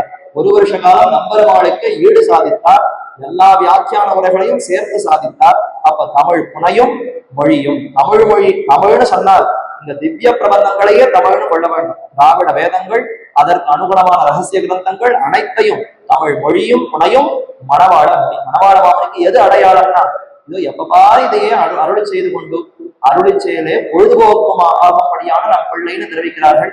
மாமனிகளும் ஆர்த்தி பிரபந்தத்துல முழுதும் அவை நமக்கு பொழுதுபோக்காக பெற்றோம் என்று தெரிவித்தாரார். அப்ப எப்போதும் இந்த தமிழிலே ஈடுபட்டவராய் தெரித்து எழுது வாசித்து கேட்டு வணங்கி வழிபட்டும் பூசித்தும் போக்கினேன் போதுன்னு ஆழ்வார் தெரிவித்தாரு. அதே போல எப்பொழுதும் இதிலேயே ஈடுபட்டார். ஆர்த்தி பிரபந்தத்துல தெரிவிக்கிறாரு. பண்டு பல ஆரியரும் ஆருலகோர் உய்ய பறிவுடனே செய்தருளும் பல்கலைகள் நம்மை கண்டதெல்லாம் எழுதி அவை கற்றிருந்தும் பிறர்க்கும் காதலுடன் கற்பித்தும் காலத்தை கழித்தேன். இப்படித்தான் என்னுடைய காலத்தை கழித்தேன். பல பல ஆரியர்கள் ஆச்சாரியர்கள் எழுதி வைத்த அத்தனையும் வாசித்தேன், அத்தனையும் கண்டு அனுபவித்தேன். எழுதி அவை கற்றிருந்தோம். மறுபடியும் அதை பிரதி எடுத்தார். ஐயோ, இது ஒரு ஓலைச்சுவடி தான் இருக்கு, இதை பல ஓலைச்சுவடிகளாக பிரதி எடுக்க வேண்டும். எழுதி அவை கற்றிருந்தும் பிறர்க்கும் காதலுடன் கற்பித்தும் காலத்தை கழித்தேங்கிற அதைத்தான் தமிழ் புனையும் மொழியும் என்று இங்க பிரதிபாதிக்கிற வல்லன் சுவாமி காட்டுகிறார். முன்னவராம் நம்புறவர் மொழிகள் உள்ள பெற்றோம், முழுதும் நமக்கு அவை பொழுதுபோக்காக பெற்றோம் என்று அதிலேயே ஈடுபட்டவர். அப்படிப்பட்ட மணவாள மாமனுடைய கருணை பொழியும் திருவிழியும், கருணையை பொழியக்கூடிய காரே கருணை ராமானுசான் மணவாளம் எம்பெருமானார திருவரங்கத்தமுதனார் தெரிவிக்கிறார். அவருடைய மறு அவதாரமானபடியினாலே கருணை பொழியும் திருவிழியும், திருமோக்கும், திருவழிகள் கண்கள் கருணையே பொழிகின்றன. அழகான திருமூக்கு, ஒலி மறைகள் செழியன்பு கொண்டுரைக்கும் திருநாமம். அந்த நாக்கு அவருடைய ஆதிசேஷனுடைய நாக்காகவே இருக்கக்கூடிய மாமனிகளுடைய அந்த திருநாக்கு அழகான பொழிந்த மறைகள், வேதாந்தங்களுடைய அர்த்தத்தை எல்லாம் செழி அன்பு மிகுந்த அன்போடு எளியவர்களுக்கு புரியுற மாதிரி சொல்லணும். வேதாந்த அர்த்தத்தை சொல்றேன், உபனிஷத் அர்த்தத்தை சொல்றேன்னு சொல்லி படப்படான்னு யாருக்கும் புரியாத மாதிரி ஓஹோன்னு சொல்லுவாரான்னா, தீன் தமிழை எளிய விதத்திலே பாமரர்களும் புரியும் விதத்துல சுவாமி தெரிவிக்கிறார். செழி அன்பு கொண்டு மிகுந்த அன்போடு வளரும் அன்பு, மேல மேல அன்பு வளர்ந்து வளர்ந்து தெரிவிக்கிறாராம். உரைக்கும் திருநாமம், உரைகள் அருளும் அழகிய நாக்கினையும் விஷதவாட்சிகாமணிகள் தானே இவருக்கு திருநாமே. ரொம்ப பண்ணி விஷதமாக விவரிக்கக்கூடிய சாமர்த்தியம் பலருக்கும் உண்டு. அதே போல மாமனிகள் எப்படி விவரிக்கிறார்கிறத யதீந்திர பிரபல பிரபாவத்துல ஆச்சரியமா தெரிவிக்கிறார். ஈடு தொடக்கமான 5 வியாக்கியானங்களுடைய திருவாய்மொழி தொடங்கி அந்தந்த இடங்களிலே இது ஸ்ருதி பிரக்கிரியை, இது வேதாந்தத்தினுடைய சாயம், இது ஸ்ரீபாஷ்ய பிரக்கிரியை, இது ஸ்ருத பிரகாசிகா பிரக்கிரியை, இது கீதா பாஷ்ய பிரக்கிரியை, இது பாஞ்சராத்திர பிரக்கிரியை, இது ஸ்ரீ ராமாயண பிரக்கிரியை, இது மகாபாரத பிரக்கிரியை, இது விஷ்ணு புராண பிரக்கிரியை, இது பதார்த்தம், இது வாக்கியார்த்தம், இது மகா வாக்கியார்த்தம், இது சமுத்தியாகார்த்தம் என்று ஒவ்வொரு வாக்கியத்தையும் எடுத்து இது இதனுடைய அர்த்தம், இது சொல்லினுடைய அர்த்தம், இது பதத்தினுடைய அர்த்தம், இது வாக்கியத்தினுடைய அர்த்தம், இது மகா பெரிய வாக்கியத்தினுடைய அர்த்தம்னு ஒவ்வொன்றத்தையும் அப்படி விவரித்தாராம். அதனாலதான் இங்க சுவாமி பிரதிபாதி வெங்கர அண்ணா தெரிவிக்கும் பொழுது இதையெல்லாம் கொண்டு செழி அன்பு கொண்டு உரைக்கும் திருநாமம். அவருடைய திருநாக்காலே இத்தனையும் மனுஷர்களுக்கு சொன்னது ஆச்சரியம் இல்லை, நம்பெருமான ஒரு வருஷ காலம் இருந்து இது இத்தனையும் கேட்டு அனுபவித்தார்னு சொன்னா அப்ப எப்பேற்பட்ட பெருமை. இத்தனையும் அருளை செய்த அந்த திருநாக்கிற்கே அதை சேவித்தால் அதற்கு மேல அவருடைய திருமுகம், கோழிழை தாமரையும் கொடியும் பவளமும் வெள்ளும், கோழிழை தன்முத்தமும் களிரும் குளிர்வான் சிறையும், கோழிழாவுடைய கொழுச்சோதி வட்டங்கள் அண்ணன் கோழிழை வான்முகமால் கொடியே நுயிர் கொள்கின்றதை வருத்தமா தெரிவித்தார் ஆழ்வார். என்ன அழகு என்ன அழகு, பெருமானுடைய திருமுகம் இத்தனை அழகா இருக்கே, பிரகாசமா இருக்கே, முடிச்சோதியாய் உங்க முகச்சோதி வளர்ந்ததுவோன்னு இருக்கு. ஆனா எனக்கு அனுபவம் கிட்டல கொள்கின்றது, என்னுடைய ஆவிய ஆத்மாவை அபகாரம் பண்ணி ரொம்ப கஷ்டப்படுத்துறது, கண்ணன் என்னை இப்படி ரொம்ப துன்பப்படுத்துகிறான்னு வருத்தமா தெரிவித்தார்.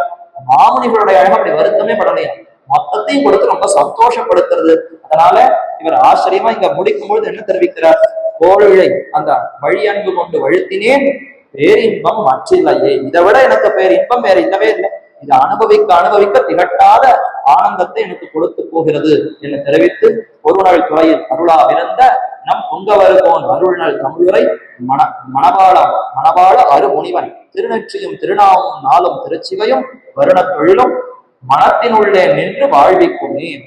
இப்ப மொத்த அழகையும் அப்படி ஒரு மாதிரி சேர்த்து தெரிவிக்கிறார். பொருணல் துறையில் அருளாவிருந்த நம் புங்கவர்கோன். இதுக்கு ரெண்டு விதமா அர்த்தம் பண்ணிக்கலாம். புங்கவர்கோன் சிரேஷ்டர்கள், உயர்ந்தவர்களுக்குள்ளே தலைவர். பிரபன்ன ஜன கூட்டஸ்தரான சுவாமி நம்மாழ்வார். நம்முடைய அத்தனை பிரபன்னர்கள் சரணாகதி மார்க்கத்தில் இருக்கக்கூடிய நமக்கெல்லாம் கூட்டஸ்தராய் தலைவராக இருப்பவர் பிரபன்ன ஜன கூட்டஸ்தர் நம்மாழ்வாரா. அவர் அவதரித்தது ஒரு நாள் சங்கனி துறைவன் என்று தாமிரபரணி தீர்த்தத்தினுடைய கரையில தான் அவதரித்தார். அருளாக இருந்தான்னா அருள் செய்யாமல் இருந்தான்னு அர்த்தம் இல்லை, அருளாகவே இருந்தான்னு அர்த்தம். அருள் வேற இல்லை, இவர் வேற இல்லை. நம்மாழ்வார் யாருன்னா அருள் சுவாமி, அருளே வடிவு கொண்டவர் அவர். அருள் கொண்டார் அவர் இங்குற அருளினான் அருமறை இன்பொருள் என்று தெரிவிக்கிறாரே. அப்ப நம்மாழ்வார் யாருன்னா அருள், பெருமானுடைய அருளே ஒரு வடிவெடுத்தவர். அப்ப அருளாக இருந்தன்னா அருளாகவே இருந்த நம் புங்கவர் போன் நம்மாழ்வார் என்று ஒரு அர்த்தம் பண்ணிக்கலாம். அவர் அருளின நல் தமிழுரை, அவராலே அருளப்பட்ட திருவாய்மொழி திவ்ய பிரபந்தத்துக்கு வியாக்கியானத்தை எல்லாம் சேர்த்து மணவாள அருமுனிவன். மணவாள அருமுனிவன்னா ரொம்ப அருமை. இப்படிப்பட்ட ஒரு ஆச்சாரியர் நமக்கு கிடைத்திருக்கிறார்களா. மாசற்ற செப்பன் மணவாள மாமுனி வந்திரனேல் ஆற்றில் கரைத்த புலியல்லவோ தமிழ் ஆரணமே. இந்த தமிழ் ஆரணம் திவ்ய பிரபந்தத்தினுடைய பெருமையே நமக்கு தெரியாம போயிருக்கும். பெரிய நதி ஓடுறது, ஒரு மூட்டை புளி எடுத்துட்டு போய் நதியில கரைச்சா ஏதாவது பிரயோஜனம் உண்டா? ஒரு பாத்திரத்துல கரைச்சா சாதம் வந்து குழம்பு பண்ணலாம். அந்த மாதிரி ஆற்றில் கரைந்த புலி போல என்ன ஆயிடும்? திவ்ய பிரபந்த பெருமை யாருக்குமே தெரியாது. மாமுனிகள் வந்தாரோ நமக்கு கிட்டியது. அப்ப மணவாள அருமுனிவன் ரொம்ப அருமையானவர், நமக்கு கிடைத்தற்கரிய சிறந்த ஒப்பற்றவர். இது ஒரு அர்த்தம் இல்லை. இப்ப மணவாள மாமுனிகள் அவதரித்ததே பொருணல் துறையில் தானே. அதே தாமிரபரணியில்தான் மணவாள மாமுனிகள் அவதரித்தார். புங்கவர் போல் அனைவருக்கும் சிரேஷ்டர்களுக்கெல்லாம் உயர்ந்தவர் பெரிய பெருமாளுக்கே ஆச்சாரியர் சுவாமி. அப்ப நம் புங்கவர் போல் பொருணல் துறையில் அருளாவிருந்த அருளே வடிவானவரான மணவாள மாமுனிகள் அவர் அருளாலே நமக்கு அருளிய தமிழுரை, திருவாய்மொழி உரை என்றும் கொள்ளலாம். அப்ப ஆழ்வார் அருளை செய்த திருவாய்மொழிக்கு இவர் அருளினார்னு கொள்ளலாம். இல்ல மணவாள மாமுனிகளே அங்கு அவதரித்து தமிழுரை இந்த திவ்ய பிரபந்தத்துக்கு உரை அருளினார். அவருடைய திருநெற்றியும் அழகான திருவன்காப்போடு துளங்குகின்ற திருநெற்றியும் திருநாமம், அதிலே சாத்தின திருநாமமும் நாளும் திருச்சிகையும். நாலுனா தொங்க விட்டு கொண்டிருக்கக்கூடிய திருச்சிகை, அவருடைய அழகான சிகை அழகு, வருண தொழிலும் பால் போன்ற அழகான அந்த திருமேனியும் மனத்தின் உள்ளே நின்று வாழ்விக்குமே. இந்த மனசுக்குள்ளே எப்போதும் நின்று அது நம்மை வாழ்விக்கிறதாம். நம் புங்கவர் போல் மிகுந்த சிரேஷ்டமானவர். இந்த சிகை அழகை பத்தி திருமஞ்சன கட்டியத்துல ஆச்சரியமா தெரிவிக்கப்படுகிறது. நாளும் திருச்சிகையும்னா தொங்கும் திருமுடி, சுற்றி சுழற்றி உழைத்திட்டு முடித்து தொங்க விட்ட சிகாபந்தமும். நம்முடைய ஸ்ரீ வைஷ்ணவ சன்னியாசிகளுக்கு என்ன ஏற்றம்னா அழகான சிகை அழகோடு இருப்பார். பற்பவனத்திகள் பைங்கழும் தன் பல்லவமே விரலும் பாவனமாகிய பைந்துவராலை பதிந்த மருங்கழகும் முப்புரி நூலோடு முன்கையிலேந்திய முப்போல் தன்னழகும் முன்னவர் தந்திடு மொழிகள் நிறைந்திடு முருவ நிலாவழகம் கற்பகமே வழி கருணை பொழிந்திடு கமல கண்ணழகும் ஆரி சுதன்கழல் சூடிய முடியும் கணனர் சிலை முடியும். நல்ல அழகான கரும் கூந்தலோடு அழகான அந்த குடுமி சிகையோடு எம்பெருமானார் சேவை சாதித்தார். அவருடைய புனர் அவதாரம் தான் மணவாள மாமுனிகள். அதனால அவருடைய திருக்குறள் எப்படி இருக்கான்? சுற்றி நன்றாக அதை இழுத்து சுற்றி இருக்கிறார். சுழற்றி ஒன்னா சேர்த்து சுழற்றி குழைத்து மெத்துன்னு இருக்கணும். நம்ம கரட முரடா ஒரே எண்ணெய் தடவாமல் அந்த மாதிரிலாம் இல்லாம மென்மை தன்மையோடு முடித்து தொங்கவிட்ட சிகாபந்தமம் என்று திருமஞ்சன கட்டியத்துல ஆச்சரியமா தெரிவிக்கப்படுகிறது. அப்படிப்பட்ட அந்த அழகோடு இருக்கக்கூடிய வருண தொழில்னா அழகிய நிறம், வெண்மையான அந்த அழகான பாலை போன்ற திருமேனி, அதை சேவித்தாலே சத்தமனம் அப்படி வளரும். அதனால நமக்கு எந்த குற்றம் இல்லை என்பார். பற்பமனத்து கண்ட பாசுரத்துல என்ன தெரிவித்தார்னா, இதை சேவித்த எனக்கு நிகர் இல்லை, இல்லை எனக்கு எதிர், இல்லை எனக்கு எதிர், இல்லை எனக்கு எதிர்னு சொன்னாரா. மாமுனிகள் வடிவழகு மனத்துள்ளேன் என்று வாழ்விக்குமே, இல்லை எனக்கு எதிர்னு அவர் சொன்னார். என்னை வாழ்விப்பதே மாமுனிகளுடைய இந்த அழகுதான். வாழ்விக்குமே என்பதினாலே இதுதான் வாழ்விக்குமே தவிர மற்றொன்று வாழ்விக்கவே வாழ்விக்காது. உலகத்துல எங்கு போனாலும் வாழ்ச்சிங்கிறது கிட்டாது. வாழ வேண்டும்ங்கிற விருப்பம் இருந்தால் மாமனிகளோட இதை பற்ற வேண்டும். இறுதியாக மொத்தத்தையும் சேர்த்து தெரிவிக்கிறார். இதுவரைக்கும் பார்த்தது அங்கமங்கமான அழகா, அப்ப அதற்கு பெயர் சௌந்தரியம்னு பெயர். லாவண்யம்னா முழு அழகு. மொத்தத்தையும் சேர்க்கிறார். தினமுமே நாம அனுசந்திப்பதுதான் மாமனிகளுடைய அந்த வாழி திருநாமத்தை சொல்லிதான் அருள் செயலையே பூர்த்தி பண்ணுகிறோம். அதே போல இந்த பாசுரத்துல வாழி செந்தாமரை நாள் துவராடை மருந்து கொப்பூள் வாழி முன்னோள் உரை மார்பு முக்கோல் அங்கை வாழி நின்றோள் வாழி செவ்வாய் விழிவாழி பொன் நாம மருவ முதல் வாழி பொற்கோயில் மணவாள மாமுனி வாழ் முடியே என்று இதுவரைக்கும் என்னென்ன சொன்னாரோ, விட்டு போனது என்னமோ எல்லாத்தையும் சேர்த்து இத இந்த பாசுரத்துல மாமணிகளுடைய அத்தனை அவயவங்களும் வாழி வாழி வாழின்னு பல்லாண்டு பாடுகிறார். செய்ய தாமரை தாளினை வாழியே சேலை வாழி திருநாபி வாழியேன்னு தினந்தோறும் நாம சேவிக்கிறோம். அது அப்படியே இங்கு வேறு விதத்திலே செந்தாமரை தாழ் வாழி அழகிய சிவந்த தாமரை போன்ற திருவடிகள் வாழி துவர் அழை வாழி அவர் சாத்தி கொண்டிருக்கக்கூடிய வஸ்திரம் வாழ வேண்டும். மருங்கு அவருடைய அழகான அந்த இடை பிரதேசம் வாழ வேண்டும். கொப்பூர் அவருடைய உந்தி சுழி வாழ வேண்டும். முன்னோள் அவருடைய அழகான பூநூல் வாழ வேண்டும். திருமார்பு அது இலங்குகின்ற திருமார்பு வாழ வேண்டும். முக்கோள் திருதண்டம் வாழ வேண்டும். அங்கை அழகிய திருக்கை வாழ வேண்டும். தின்தோள் உறுதியான தோழழகு வாழ வேண்டும். செவ்வாய் சிவந்த கோவை செவ்வாயை போல இருக்கக்கூடிய அந்த திருவாய் திரு அதரம் வாழ வேண்டும். விழிவாழி திருக்கண்கள் கருணை விழுகின்ற அந்த விழிகள் வாழ வேண்டும். அதே மாதிரி பொன் நாமம் அருகமுதல் அழகிய திருநாமம் வழங்கக்கூடிய நெற்றி வாழ வேண்டும். முடி வாழி திருமுடி நன்றாக வாழ வேண்டும். பொற்கோயில் மணவாள மாமுனி வாழியே பொற்கோயில்னா அழகிய திருவரங்கம். பொன் அரங்கம் என்ன மயலே பெருகும் ராமானுசன் திருவரங்கத்தை பொன் அரங்கம்னு தெரிவித்தாரா? அதை இங்க அப்படியே பொற்கோயில் மணவாள மாமுனி. மாமுனிகள் இருந்தால்தான் திருவரங்கம் வாழும். அதனால்தான் மணவாள மாமுனியே இன்னும் ஒரு நூற்றாண்டில் எல்லா அரங்கநகர் வாழ அடியார்கள் வாழ மாமுனிகள் வாழ வேண்டும் என்று பிரார்த்திக்கிறோமா? அதே போலத்தான் பிரதிவாதி வேங்கடம் அண்ணன் சுவாமி இந்த பாசுரத்தை முடிக்கும் போது இதை பிரார்த்தித்து இதை செய்ய தாமரை தாளினை வியாக்கியானத்திலையும் இந்த பாட்டை எடுத்து காட்டுறார். அந்த வாழித்திருநாம பாசுரத்தையும் அருளை செய்தது அண்ணா என்று இதை கொண்டு அங்க ஆச்சாரியர்கள் நிர்ணயிக்கிறார்கள். அப்ப அதை அருளை செய்தவரும் இதை அருளை செய்தவரும் பிரதிவாதி வேங்கடம் அண்ணன் சுவாமி. அதுல அதை தினமே நாம சேவிக்கிறோம். இது இந்த பாதாதிகேச மாலையினுடைய இறுதியில இது அமைந்திருக்கக்கூடியது. ஆக ஆச்சரியமான ஒரு பாதாதிகேச மாலை. ஆச்சாரியனுடைய திருமேனி அழக எப்போதும் சிஷ்யனானவன் மனதிலே கொண்டிருக்க வேண்டும். உபதேச மாலை சிச்சன் தேசாரும் சீர் வடிவை ஆசையுடன் நோக்கம். சிஷ்யன் என்ன பண்ணணும்னா ஆச்சாரியோட வடிவழக மனசுல கொள்வது தவிர அவனுக்கு வேறு கர்த்தவியம் இல்லைன்னு சொன்னார். அதை பிரதிவாதி வேங்கிற அண்ணன் சுவாமி மனதிலே கொண்டு அந்த பரவரமணி சதகத்துல 2 ஸ்லோகத்தினால விவரித்ததை இதுல 10 பாசுரங்களால அழகாக விவரித்து இதை நிச்சலம் அனுசந்தானத்துல கொண்டிருக்க வேண்டும் என்பதற்காக மற்றொரு வாழை திருநாமத்தை அனுசந்தித்தார். அதைத்தான் நாம தினமே அனுசந்தானத்துல கொண்டிருக்கிறோம். இதையும் அடியவர்கள் எப்போது முடியுமோ தினமே அனுசந்திக்க வேண்டும். அனுசந்திப்பதற்கு வாய்ப்பாகத்தான் சுவாமி அருளி இருக்கிறார்.